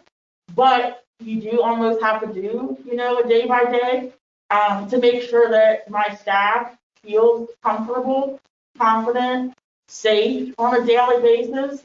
Imagine representing 503 businesses, soon to be 504 this afternoon. They all have different mentalities. You can't please everyone. And so trying to make sure that everyone, understands that you're doing what is logistically and what is the best that you can do.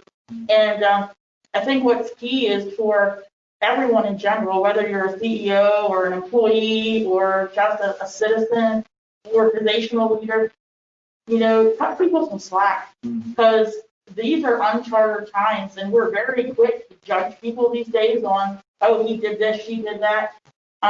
No one's life is easy, ever. Everybody's always got something going on in the background. But being a leader in this environment is incredibly difficult, and it's very easy to, go quick to judge if you see a photo or a statement or something. Take a second, take a breath, and say, would that person really try to, do something that was not right? Talk to people. I know it's hard, we're not in person, but the phone still works, the email still works. Talk to people, especially again, the mental health, I can't stress it enough. Check on people. You might say, oh, she has a smile every day. I don't know how she does it, but she's always happy. Likely not the choice. So check on people, talk with people. You might not be able to help them, but you can at least give them some words of encouragement and say, hey, I'm here. If you need something, call me. So I think that's so important right now, because it's very easy when you're afraid and when you can't control your environment to be quick to react and to judge and, to take the light off yourself. And I just encourage everybody to try to stay united. We're very resilient. So stay united and help each other. In our opening conversation, we talked about taking care of ourselves. We talked about the 7 F's that we can blend around family and finances and friends and faith and future and fun. TJ, you mentioned in your opening remarks that now you keep a Bible there and you'll rely on that. So I'm kind of assuming you have to rely on faith a little bit when you hit those darkest times. But maybe for Todd and Colleen, is there something that you rely on when we hit those dark times or those biggest challenges that you would say, here's what I lean on, or here's what I reach to when I'm really struggling the most? I would say, God and the Bible is always what you have to turn back to. That brings a lot of insight, ability to you. I always reach out to family and friends as well, and a group of friends that also have businesses and things like that to talk about. And it's good to have that group that are kind of going through the same things as you are, because you find out that, geez, I'm getting hit bombarded, and I'm getting hit with all these things, and like, where does it end? And then you talk to somebody else that's doing the same thing. Yeah. And so you do have those groups of peer groups that you can talk to, and I think that's important, for anybody in business to have those. Because you're not alone. You're fighting the same battle, maybe in different ways, but you're fighting the same battle with everybody else at that time. And getting ideas from that group and the things that they've done and ideas they have is that's going to really get through it. Same thing. I have a sun catcher on my window that when we first started the business back in 2014, like forever ago, I stuck it on my window. I think the first day we opened the building, and it's Philippians. I can do all things through Christ, and I look at that quite often. But really, what keeps me going is actually seeing the residents, and connecting with the residents, and knowing that we're doing everything we possibly can to keep them safe. And when they're smiling, that makes me keep going. And that's the same for all my staff. That's one of the key things I look for in interviews is, what's the motivation that you have on a day-to-day basis. The smile of one of the people that you take care of, that's the person I want working with. Mm-hmm. And that's where I go back to on a daily basis. Because it reminds me of why I'm here and why God put me here, and why He, gave me the skills I do, so that I can continue to fulfill my mission and my things very Excellent. Thank you.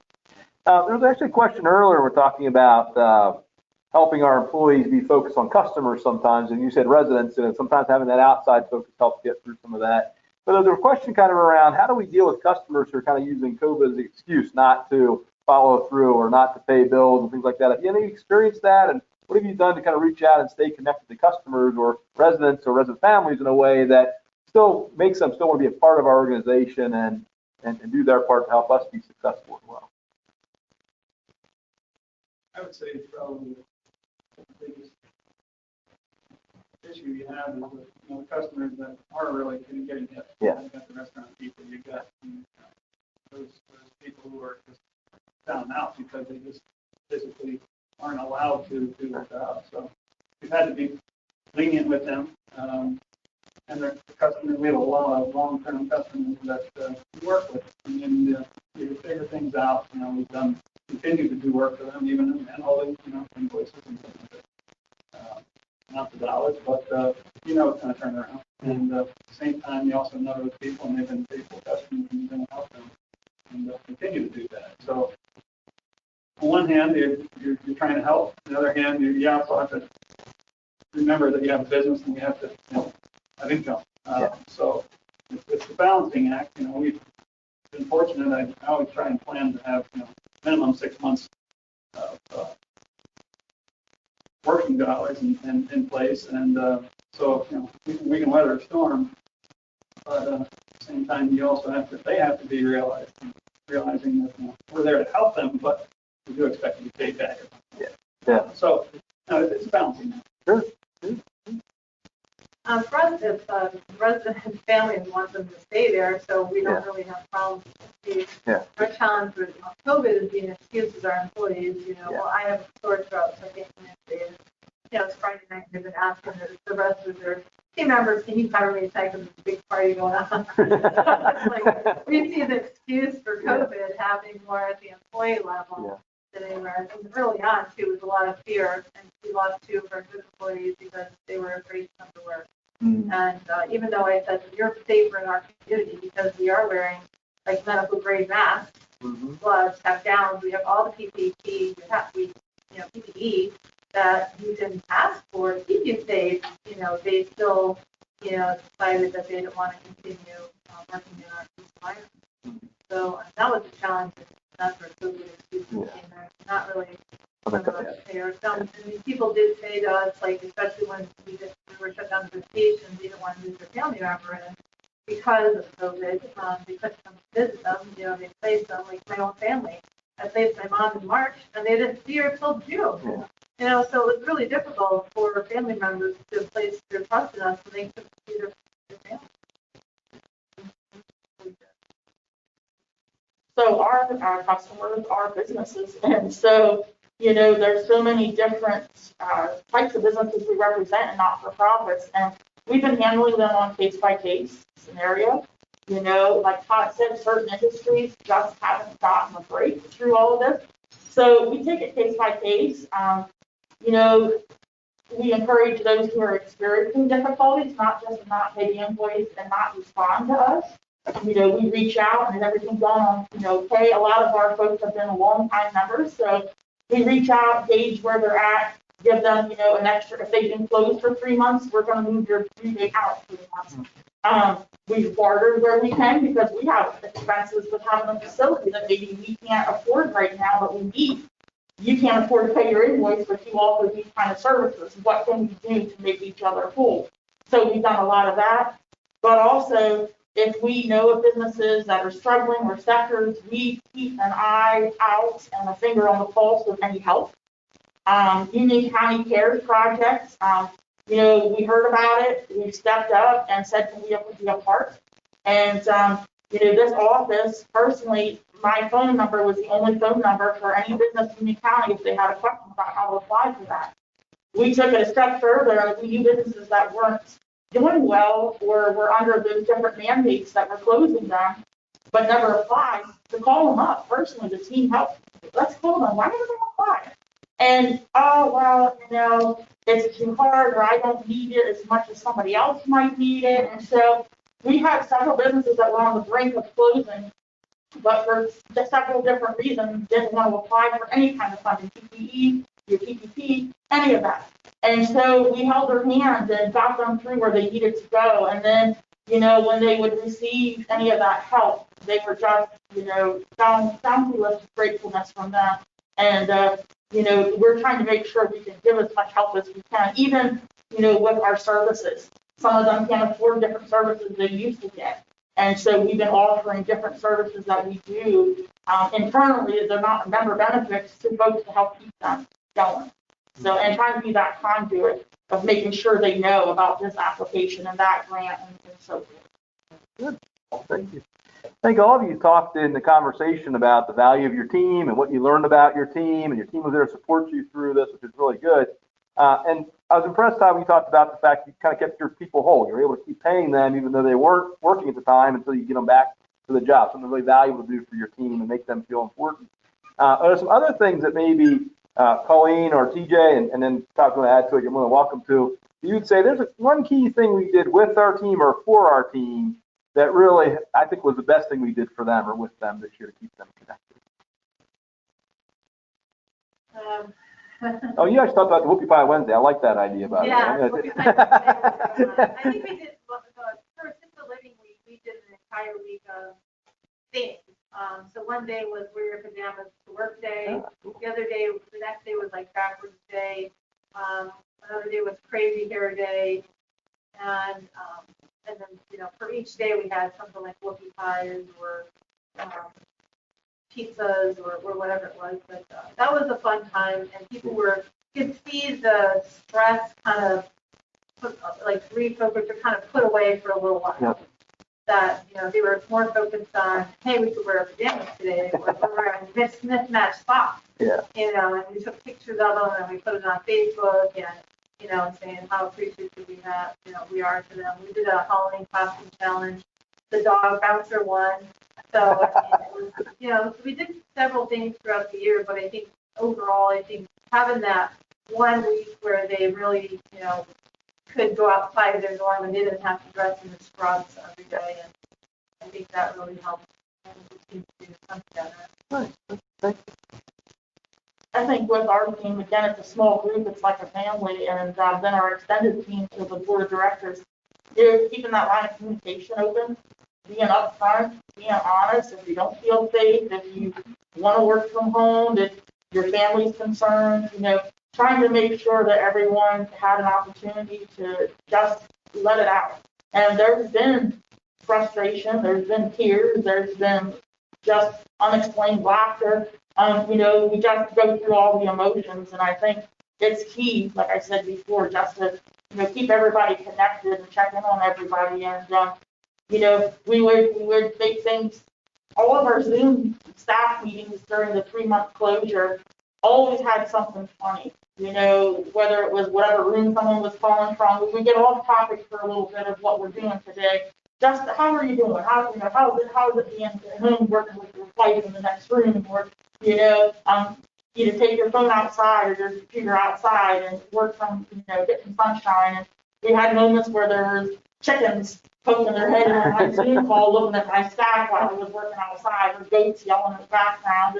And so we would take time to laugh, and the fellas weren't getting their hair cut, and they or and just saying, "Oh my gosh, what's up with your hair?" So, trying to make light of some of the situations to keep some upbeat, fun positivity in it. And, just letting folks know that we're here. If you need something, we're here. We'll work with you. Whatever we can do to work with you, we definitely will. But it's all uncharted. I think that's the key, that there's no right or wrong with how to handle all those. There's no rule book. There's no playbook. And I think sometimes some folks get caught up in thinking they have a playbook and they're not all following it, but there really is nothing. We're writing it as we live it. Anything else to add to that, or?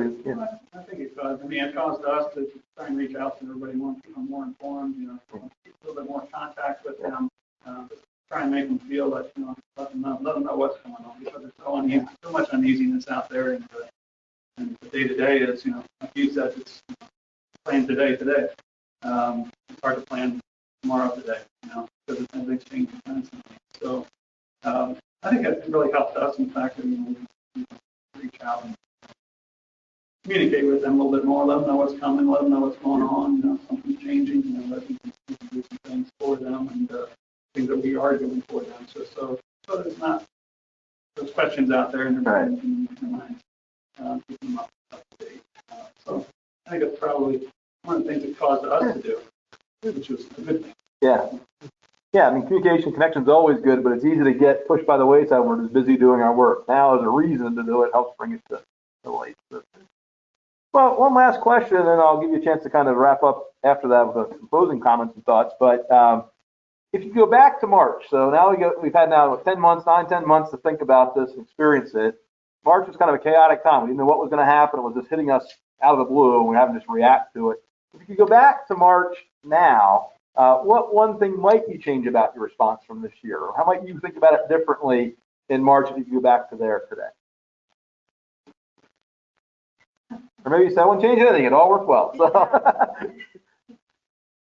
Yeah, I think I would be a little.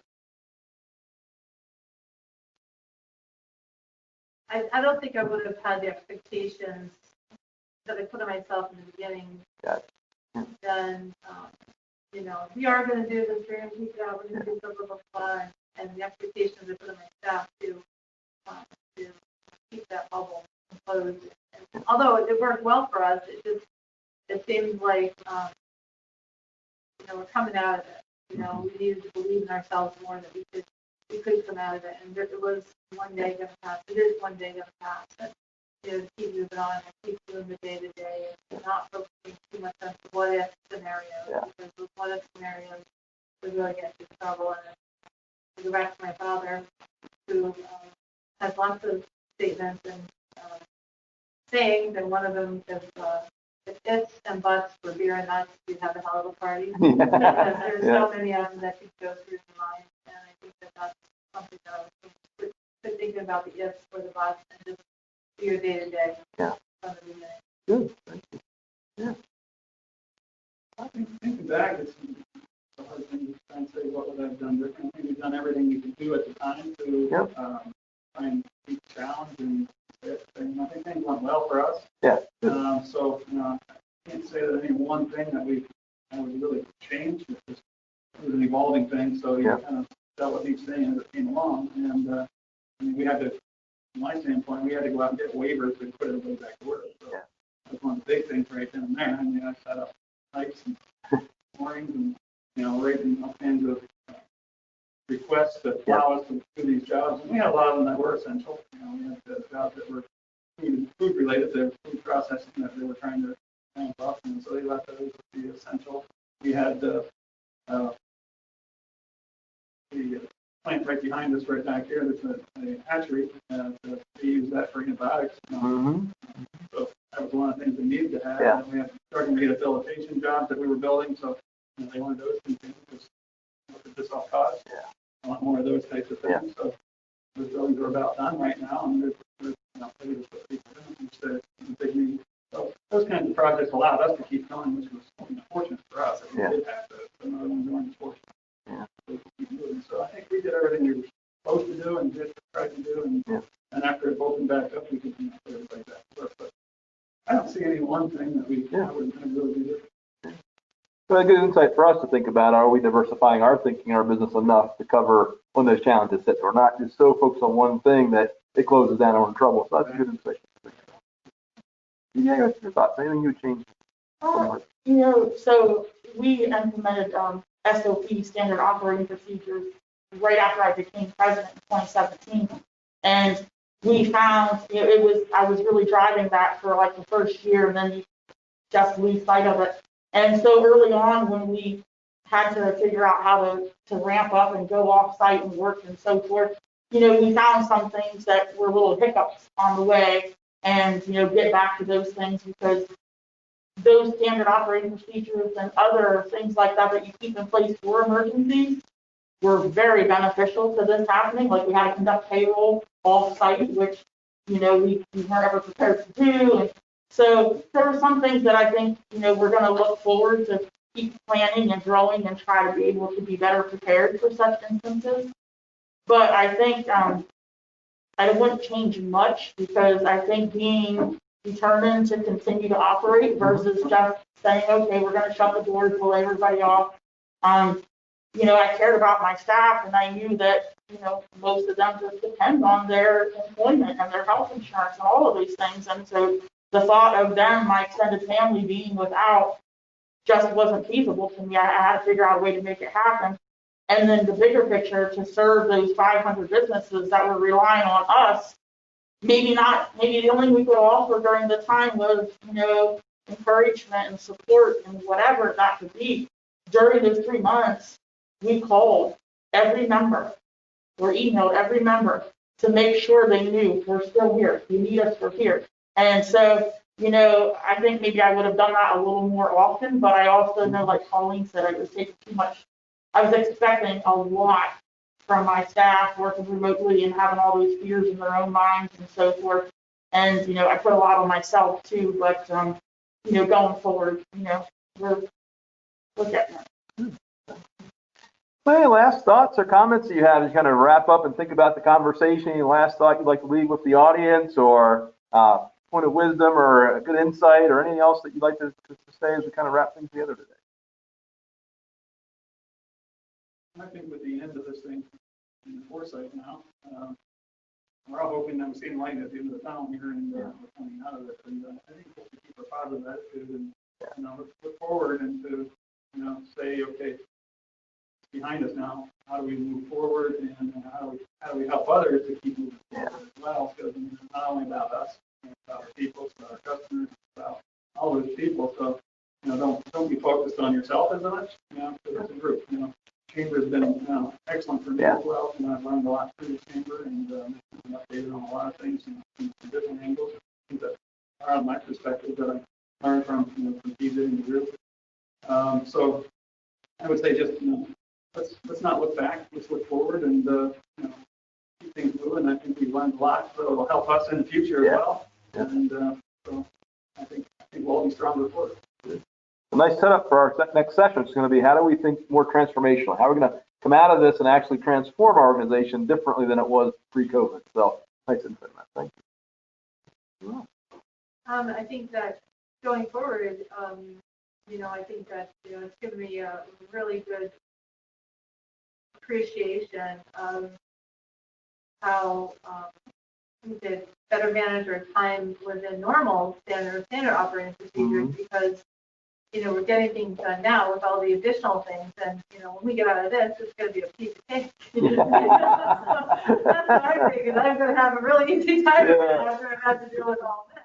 Yeah. And I think the focus is going to be more on like having fun with my employees and having a good time with them and, making them feel more appreciative because look what they've been through. I mean, it's been a lot for them and a lot for all of us as a team and as an organization to have to go through. And if we could do one thing moving forward in the future is really, make it fun, make it more fun than we already have done. Yeah. So I really looking forward to having time to do that. Yeah. I hope to see the continue. We saw so many great gestures from people and companies, like, for instance, Service Electric opening up, resources for kids to be able to homeschool, or, different organizations buying food for the kids that are at home that don't have lunches, or maybe that's the only meal they had. We've seen all these extraordinary acts of kindness, even amongst all the hard times that we're all facing and the extra stress. The police department's checking on the kids at home that they know are in a bad situation, and school is their safety place. And so I hope that everyone continues those things. Just because the pandemic eventually is over doesn't mean if we can be that kind now, why not be that kind all the time? And I hope that everyone realizes that everyone is essential. Everyone's putting their lives on the line every day when they leave. So, don't just earmark certain folks and let other folks think that they're not essential, because everyone truly, the person checking out the grocery store is essential. Look at all they're handling all day, and they're not really, making a big wage to do that, but they're making sure that, so, and just be, I love the idea that we're here today being transparent, because like Todd said, sometimes we put ourselves on an island and think, it's only me going through all of this. It's just me. And it's because everybody puts that best foot forward and tries to lead by example and positivity. But I think having forums and sharing and reaching out saying, hey, how the heck are you doing with this? And just encouraging one another and being honest. Like, it's not easy. Don't let a facade that, oh, this is just, fantastic. And, you got to be positive, but you also got to be honest and realistic. And I think moving forward, I've learned that, like Colleen had said, we're going to be so much more efficient and effective because we're working a lot smarter, not harder, for various reasons. And, I think we're going to come out. I told the team and I told the President's Club a month or so ago that 2021 is going to be a fantastic year. I have no doubt in my mind. Good. Well, thank you very much for the time today. I think everyone here can say we really appreciate your insights, your thoughts. Again, as you just said, TJ, the open sharing of kind of where you've been and what you've gone through, and I think helps all of us have some perspective on, hey, there's some good insights I can gain and also some good reinforcement of what we may be doing in our organization. So very helpful in that. So thank you. I really appreciate the time and the openness. And to TJ and the chamber staff, thank you for setting this up and allowing us to have this conversation today. I think, Colleen, you mentioned the value of associations, right? Having that outside connection point. And the chamber really is that for all businesses. And so it's an opportunity for us to recognize here's a place we can reach out when we have those questions, concerns, and thoughts, and really appreciate this opportunity. So thank you very much. Really appreciate that. We're going to wrap up our panel discussion now. We'll take a short break, say 10 or 15 minutes, come back in, and then we'll talk about the end of our day here. How are we going to transition into 2021? You need to think about how we're going to transform our organization to be even better and stronger as we come out of this current pandemic into more of an upturn. So thank you very much. Appreciate it. And we'll see everyone back in here in just a few minutes. So thank you. All right. Well, welcome back to our final section of our session together today. So we spent some time earlier today looking at kind of how do we begin to finalize 2020 and keep our team engaged as we come to the end of this year. And now we want to kind of turn our attention to next year. So how are we going to emerge from this stronger than before? It's going to challenge you to think about some things that we can be doing within our organization, with our teams, to kind of think forward a little bit more, like Todd talked about in the panel discussion about how do we come back and look at this more forward-looking and look at 21 as an upturn and an opportunity to move forward. So with that in mind, some of the things to think about here is that most leaders do accept that responsibility for building that positivity and growing their team. But unfortunately, about 26% of employees we talk to say, my manager's not bringing that positivity to me. And so I think even though he might think we're bringing that positivity, we're helping the team move forward, and it's always good to ask that question. What ways am I helping you move forward, and what can I be doing better to help you do that? Because if we have any of these 26% of employees in our organization, it's going to be very difficult for us to move things forward and be as effective as we desire to be. So something to think about as we go along. There are two things I can't get off my mind as we think about this idea of emerging stronger in 2021. And one has kind of that biblical reference, without a vision, the people will perish. The other is change your thinking, change your life. And so when we think about coming to 2021, I want to challenge you to start thinking about what are the changes and transformations that we can take from what we learned in 2020 and apply them more effectively in 2021 to move our organization in an even better direction as we go forward. The first step of that, though, is we need to begin to re-enroll our team. Remember, we talked about the change in the loss curve earlier. We said, you start out with that non-resentment, we move them through chaos and change over to that sense of enrollment. If we're not moving them over to that sense of winning, that sense of I can begin to help with this and I can make changes here, it's going to really be difficult to build that positivity and build that energy. So the first step is let's get them enrolled in looking at, yeah, we're setting some goals for right now. Let's take the learnings and move those into a better vision and a better plan for the longer term future. So I'm going to ask you this, yes, no question, go back to your polling thing. We'll see if it's going to work for us the second half. Have you talked with your team about what transformations is possible in your business based on the learnings you've had from COVID-19? So are you talking to your team about these potential changes, yes or no? I'll go ahead and bring that poll up. Are you talking to your team about these transformations? A, yes, we are. No, B, no, we're not at this point. Let's see where we're at as a group. Okay, it's working good. All right. So a lot of people saying yes immediately, which is really good to see. It looks like maybe everyone's in that boat. So good. So we're already talking about that. So what we'll share then are some ideas and ways that we can begin to maybe refine that conversation a little bit and make that a little bit stronger. What we find in working with our CEO clients is the visionary CEOs tend to have this real desire to look at that next level. Even in this difficult time, our most visionary CEOs keep saying, yeah, I know this is tough, but we're going to get through this, and I see this as the bright opportunity in the future. And so I think we have to recognize visionary CEOs and business owners begin to always have that next level of thought in mind. The challenge is how do we connect that with our team so they don't feel it's just about us, it's about the team and about the organization as a whole as we go along. So here's a question. Do you find this idea of transformation, of moving our organization forward, do you find that to be really exciting or not so exciting? I'll let you kind of look at the different definitions there. So do you find transformation to be definitely exciting, not quite sure yet, or not so exciting? Never get a chance to respond to that. Oops. Okay. So, all right. So what I like about our group today is we're saying we're already talking about transformation and we're very excited about it, which is good to see. So let's dig into a few things that we can take away from this to say, how do we make this transformation really stick and make it valuable? What we find, McKinsey is a large consulting firm, when they look at organizations, they say about 78% of organizations today are declaring that they're going to have a transformation in 2021. Well, we know from past experiences that only about 26% of companies actually deliver on that transformation they set out to do. So they have a big plan for growth, but very few actually accomplish it. So what's really the challenge? Why do 74% of companies that set out to have some big change happen fail in that process? That's what we have to get our head around and figure out what's holding companies back and how do we move it forward more effectively. So our belief on that is that it's really about why transformations fail. It's really about how people view the idea of transformation.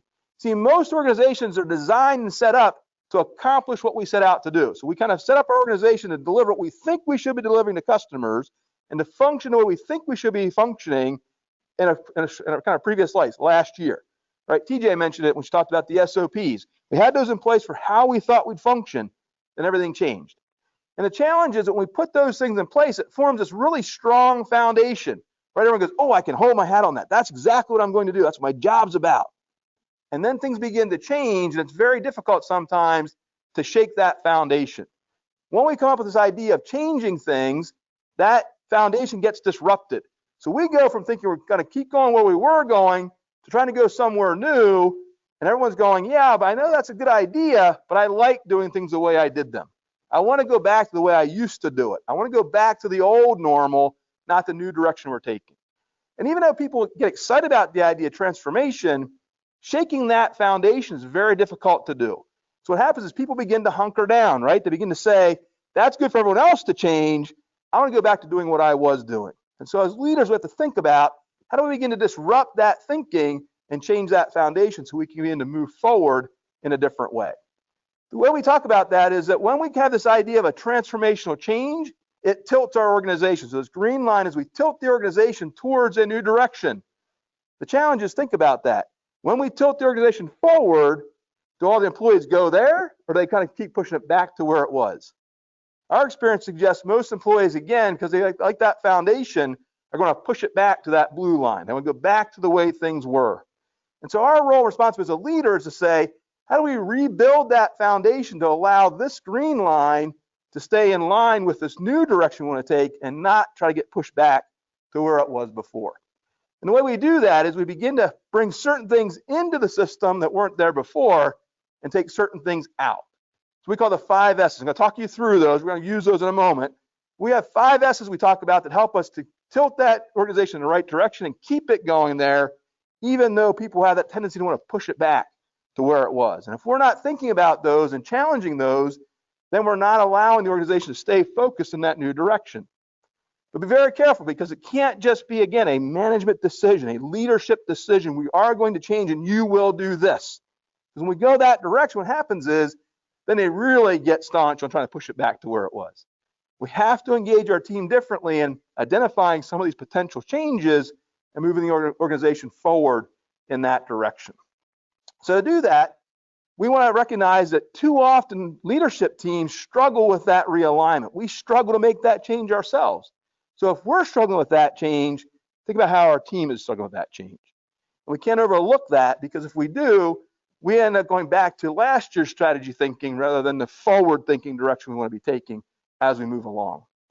So to do that, we have to recognize that leaderships too often don't really understand what realignment means. We assume, hey, I know where I want to go, they'll all just follow. Getting people aligned takes some effort, takes some focus, and takes some communication and connection. We're going to talk about how we do that and get that alignment around how we make that transformation, that tilt, continue to happen. The other challenge we face is that often as leaders, we get to think about our operational daily tasks and not keeping our focus on the change. So that's hard right now because we are so inundated with change every day and trying to keep things operating. But if we find ourselves getting pulled only into today's tasks and not being able to think about and drive that change forward, it will fail, because people will recognize it's probably not as important as we thought it was. We're just kind of doing today things. So we have to make sure we don't get so focused on the operational role that we don't begin to move things forward and make things better. And then lastly, we find that most leadership teams struggle to admit and tackle what we call sacred cows. And I'll talk about those in just a minute, and we'll talk about what are those things we hold near and dear in our organization that we assume can't be changed, but because we can't change them, we can't move the organization forward. How do we identify those, talk about them openly, and begin to address them? So we're going to talk about how we deal with those sacred cows here in just a moment.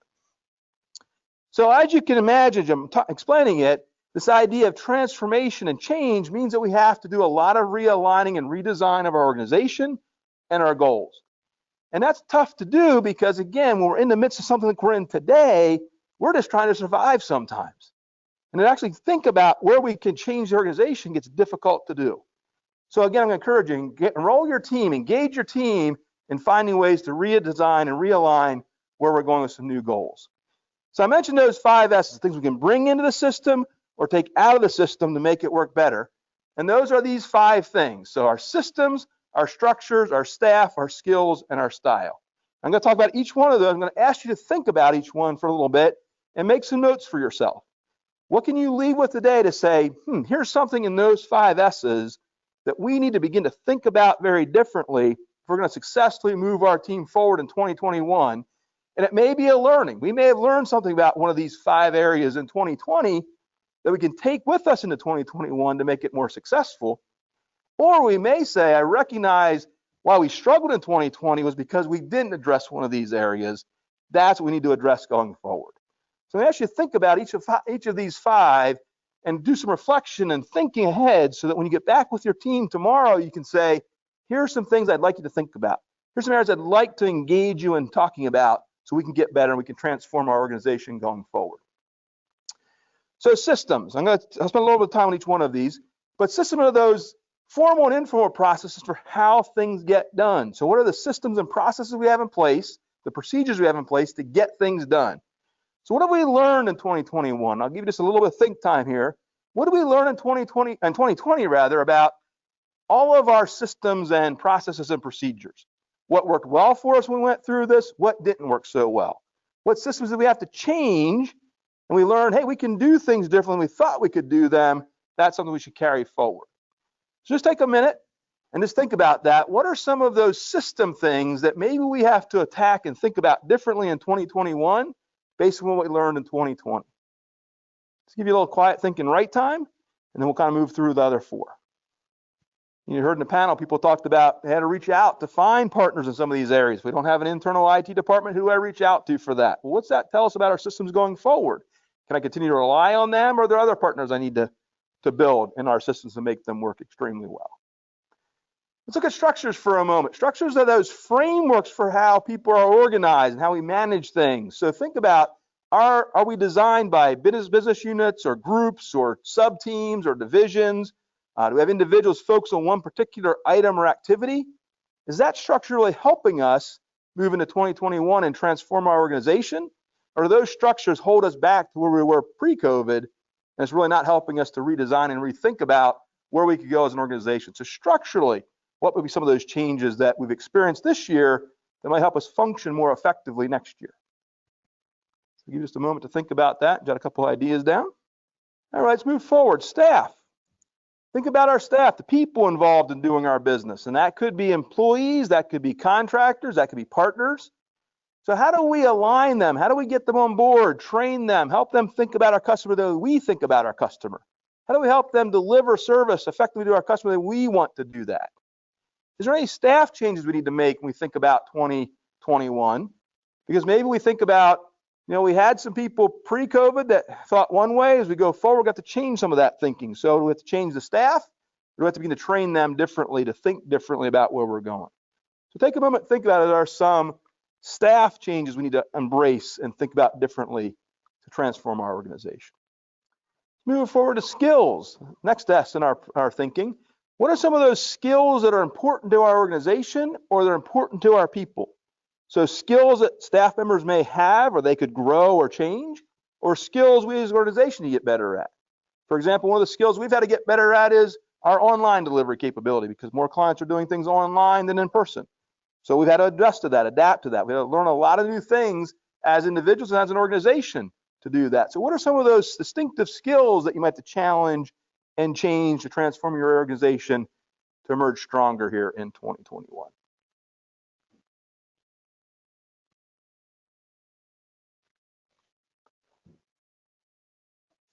It may come from things you recognize going through 2020 where you said, oh, we weren't as good at that as we thought we were. So now we have to come back and make that better next year.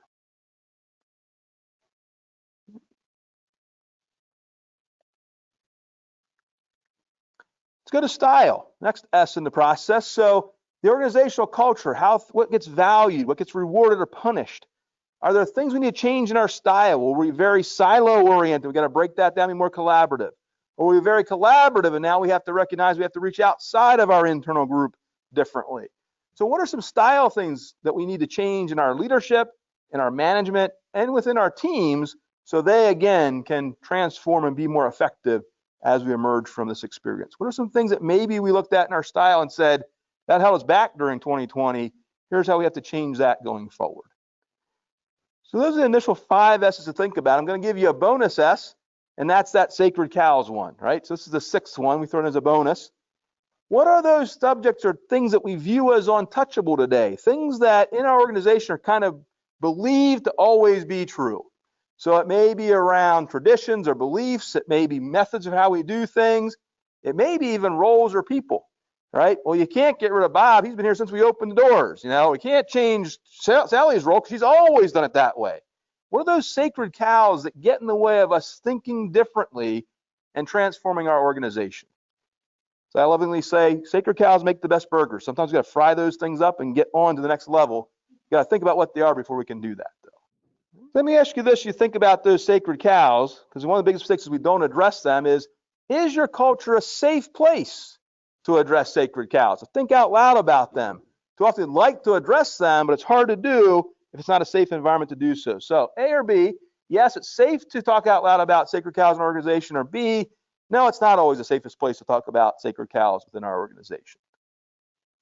Just a moment for everyone to weigh in. Okay. Those that feel it's safe are quick on the draw. Those are not so much, I got to think about that. Maybe it's not as safe as I think it is. And I appreciate that honesty. We'd all like it to be very safe to talk about sacred cows.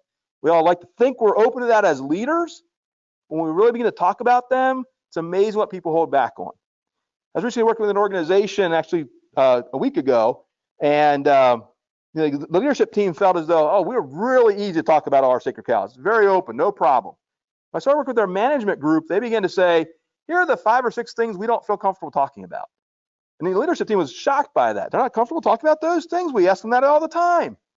Yeah, you think you're open to that. They don't feel comfortable and confident bringing that to you. So we have to be careful that in this situation, we don't overestimate our ability to address those sacred cows and keep an open conversation about that. So I encourage you to think about those 5 S's and then that 6th one, the sacred cows, and think about where are we really at in this process in our organization? How do those ideas, those thoughts begin to help us set a plan going forward and begin to truly think about transforming our organization very differently? So a couple of thoughts and advice for today. One, we got to check ourselves. What is that big opportunity look like? Do we have an excitement and enthusiasm about that? And have we thought about where we could go and what we could learn from 2020 that would move us effectively forward into 2021? Or are we just assuming that everyone will see it and naturally go there? If we assume that, we're going to miss lots of opportunities to engage our team, to think about things, to share ideas. So I'm going to encourage you, if you're leading a team or you're working on a team, let's talk about those big opportunities. This is what we believe we could really do and drive forward in a new and unique way that would really help us as an organization. Secondly, make it acceptable for people to talk about big opportunities. Again, engage people in that conversation. Don't just assume they're going to recognize things and bring them to us. Make it acceptable to talk about those. Say, let's talk about some of these transformational ideas. How do we bring some of these thoughts to the table? How do we begin to openly discuss them? Find ways to rally around them and make this better. And then again, invest time in connecting with your employees and connecting them to their customer. Go back to that concept at the very first session. The more people see the transformation they're undertaking as helping the customer, the more they're going to be excited about helping to drive it. The more they feel it's about us being more successful as the leader, the less engaged they're going to be in that, because they're not as interested in what we're going to experience as what their customer will experience. So tie these ideas of big transformation, of possibilities into how could our customers see us differently? How might they like to interact with us differently? How they interact with us in 2020 different than before that they actually liked? We assume they don't like what we're doing. There may be some good things we're doing now that would really help us transform our organization moving forward. Let's not lose sight of those. Let's invest time in connecting with that and helping people see the value they bring to their customer by enacting some of these changes along the way.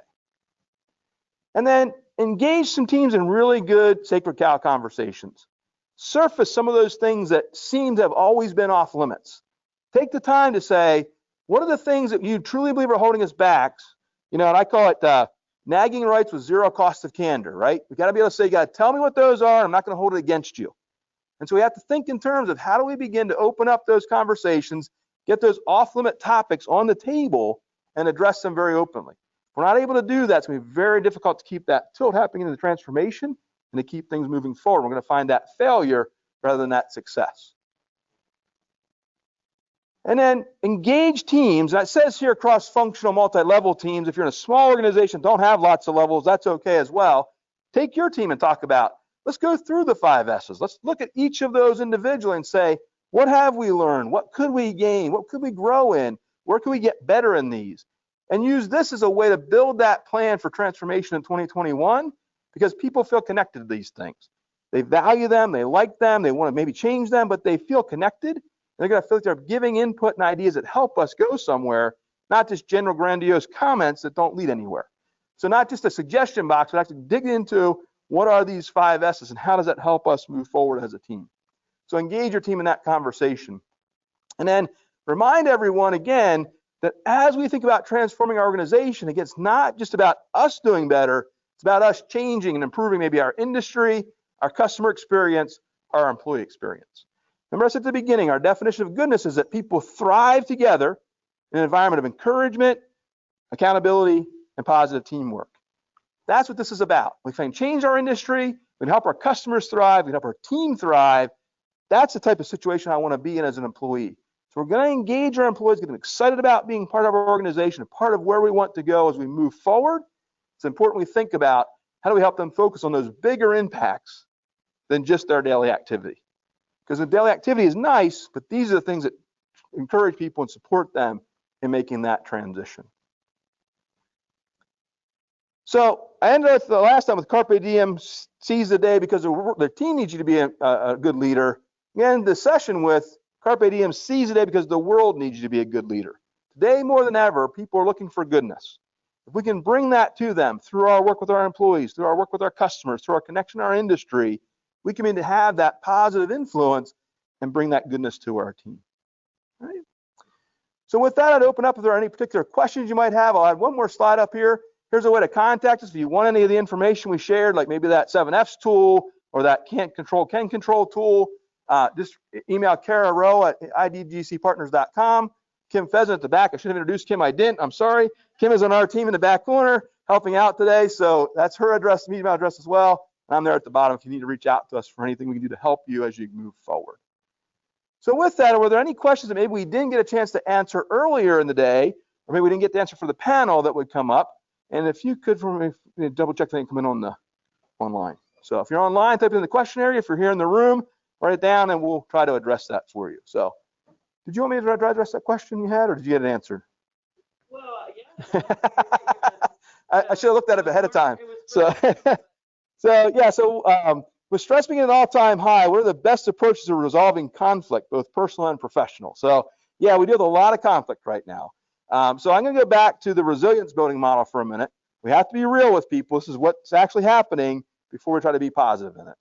But I find conflict conversations, or we call them healthy tension conversations, are very difficult to have.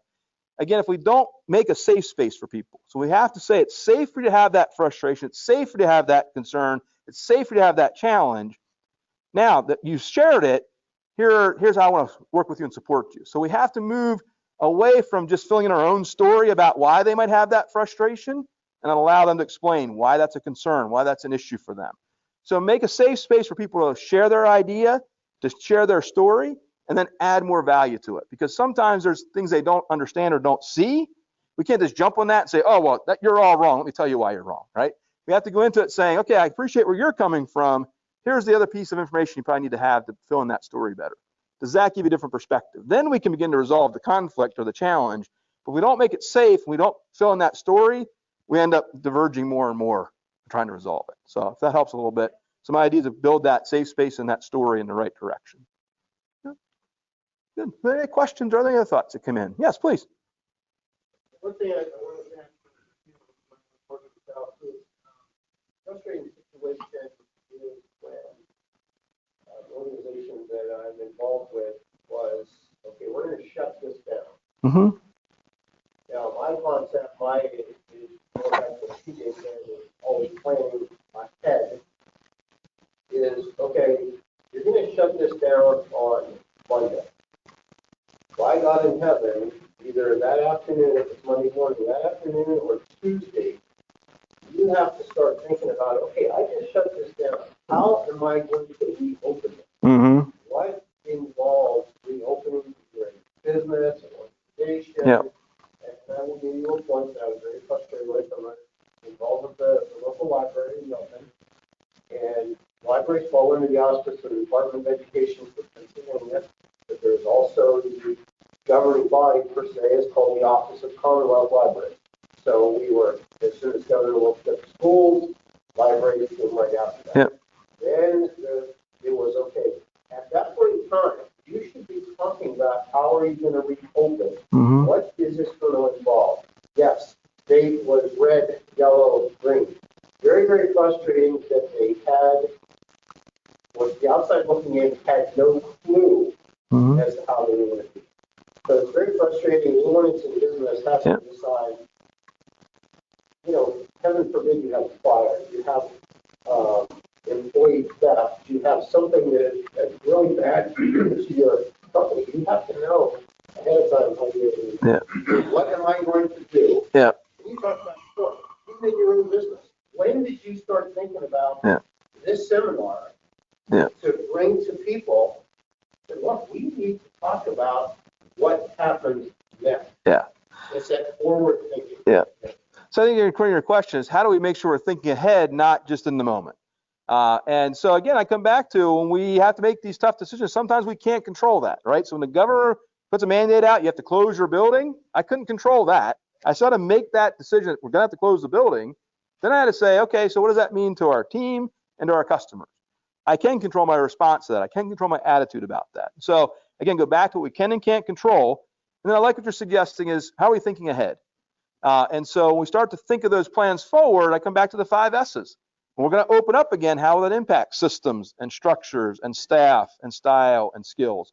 If I understand how we're going to change those things, or how maybe we can only open up part of it at a time, now I can build a plan that people begin to get their head around. They may not agree with all of it, but they look at it and go, okay, that makes sense. I at least know there's steps here.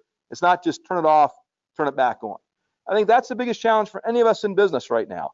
It feels at times things get turned off and then they want to turn it right back on. Well, I can't just stop business and start business. I can't just not pay people and then pay them. I can't, there's all these things. It's back to, how do I have cash flow as well? So we have to be very open and honest about that, have that open discussion, share that, and then find ways to improve that as we go. So thank you. Yeah. Any other questions anyone had around some of the thoughts we've talked about today, or ways we can begin to emerge as we come forward?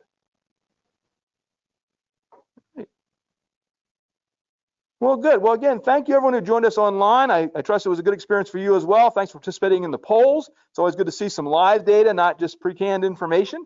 And I've really enjoyed this. I know Kim and I have enjoyed putting this together and bringing it to you. I'm looking forward to seeing it sometime here in the future, as we're members of the chamber as well, so we're in and out quite often. And best wishes to you as you go forward. As you think about closing out 2020 and getting to 2021 with a stronger, better, more positive outlook. I hope this helps in that journey. And you come out saying, here's some ideas we can take out of here and apply effectively to re-energize ourselves and re-energize our team as we grow leaders in the community. So thank you very much. I think, TJ, we're going to have some lunch here if you're on site. Those online, thank you very much. We're going to close that down here in just a moment, but appreciate the time and the energy today. Look forward to seeing you here very near in the future, and go out and make it a great rest of the day. Thanks.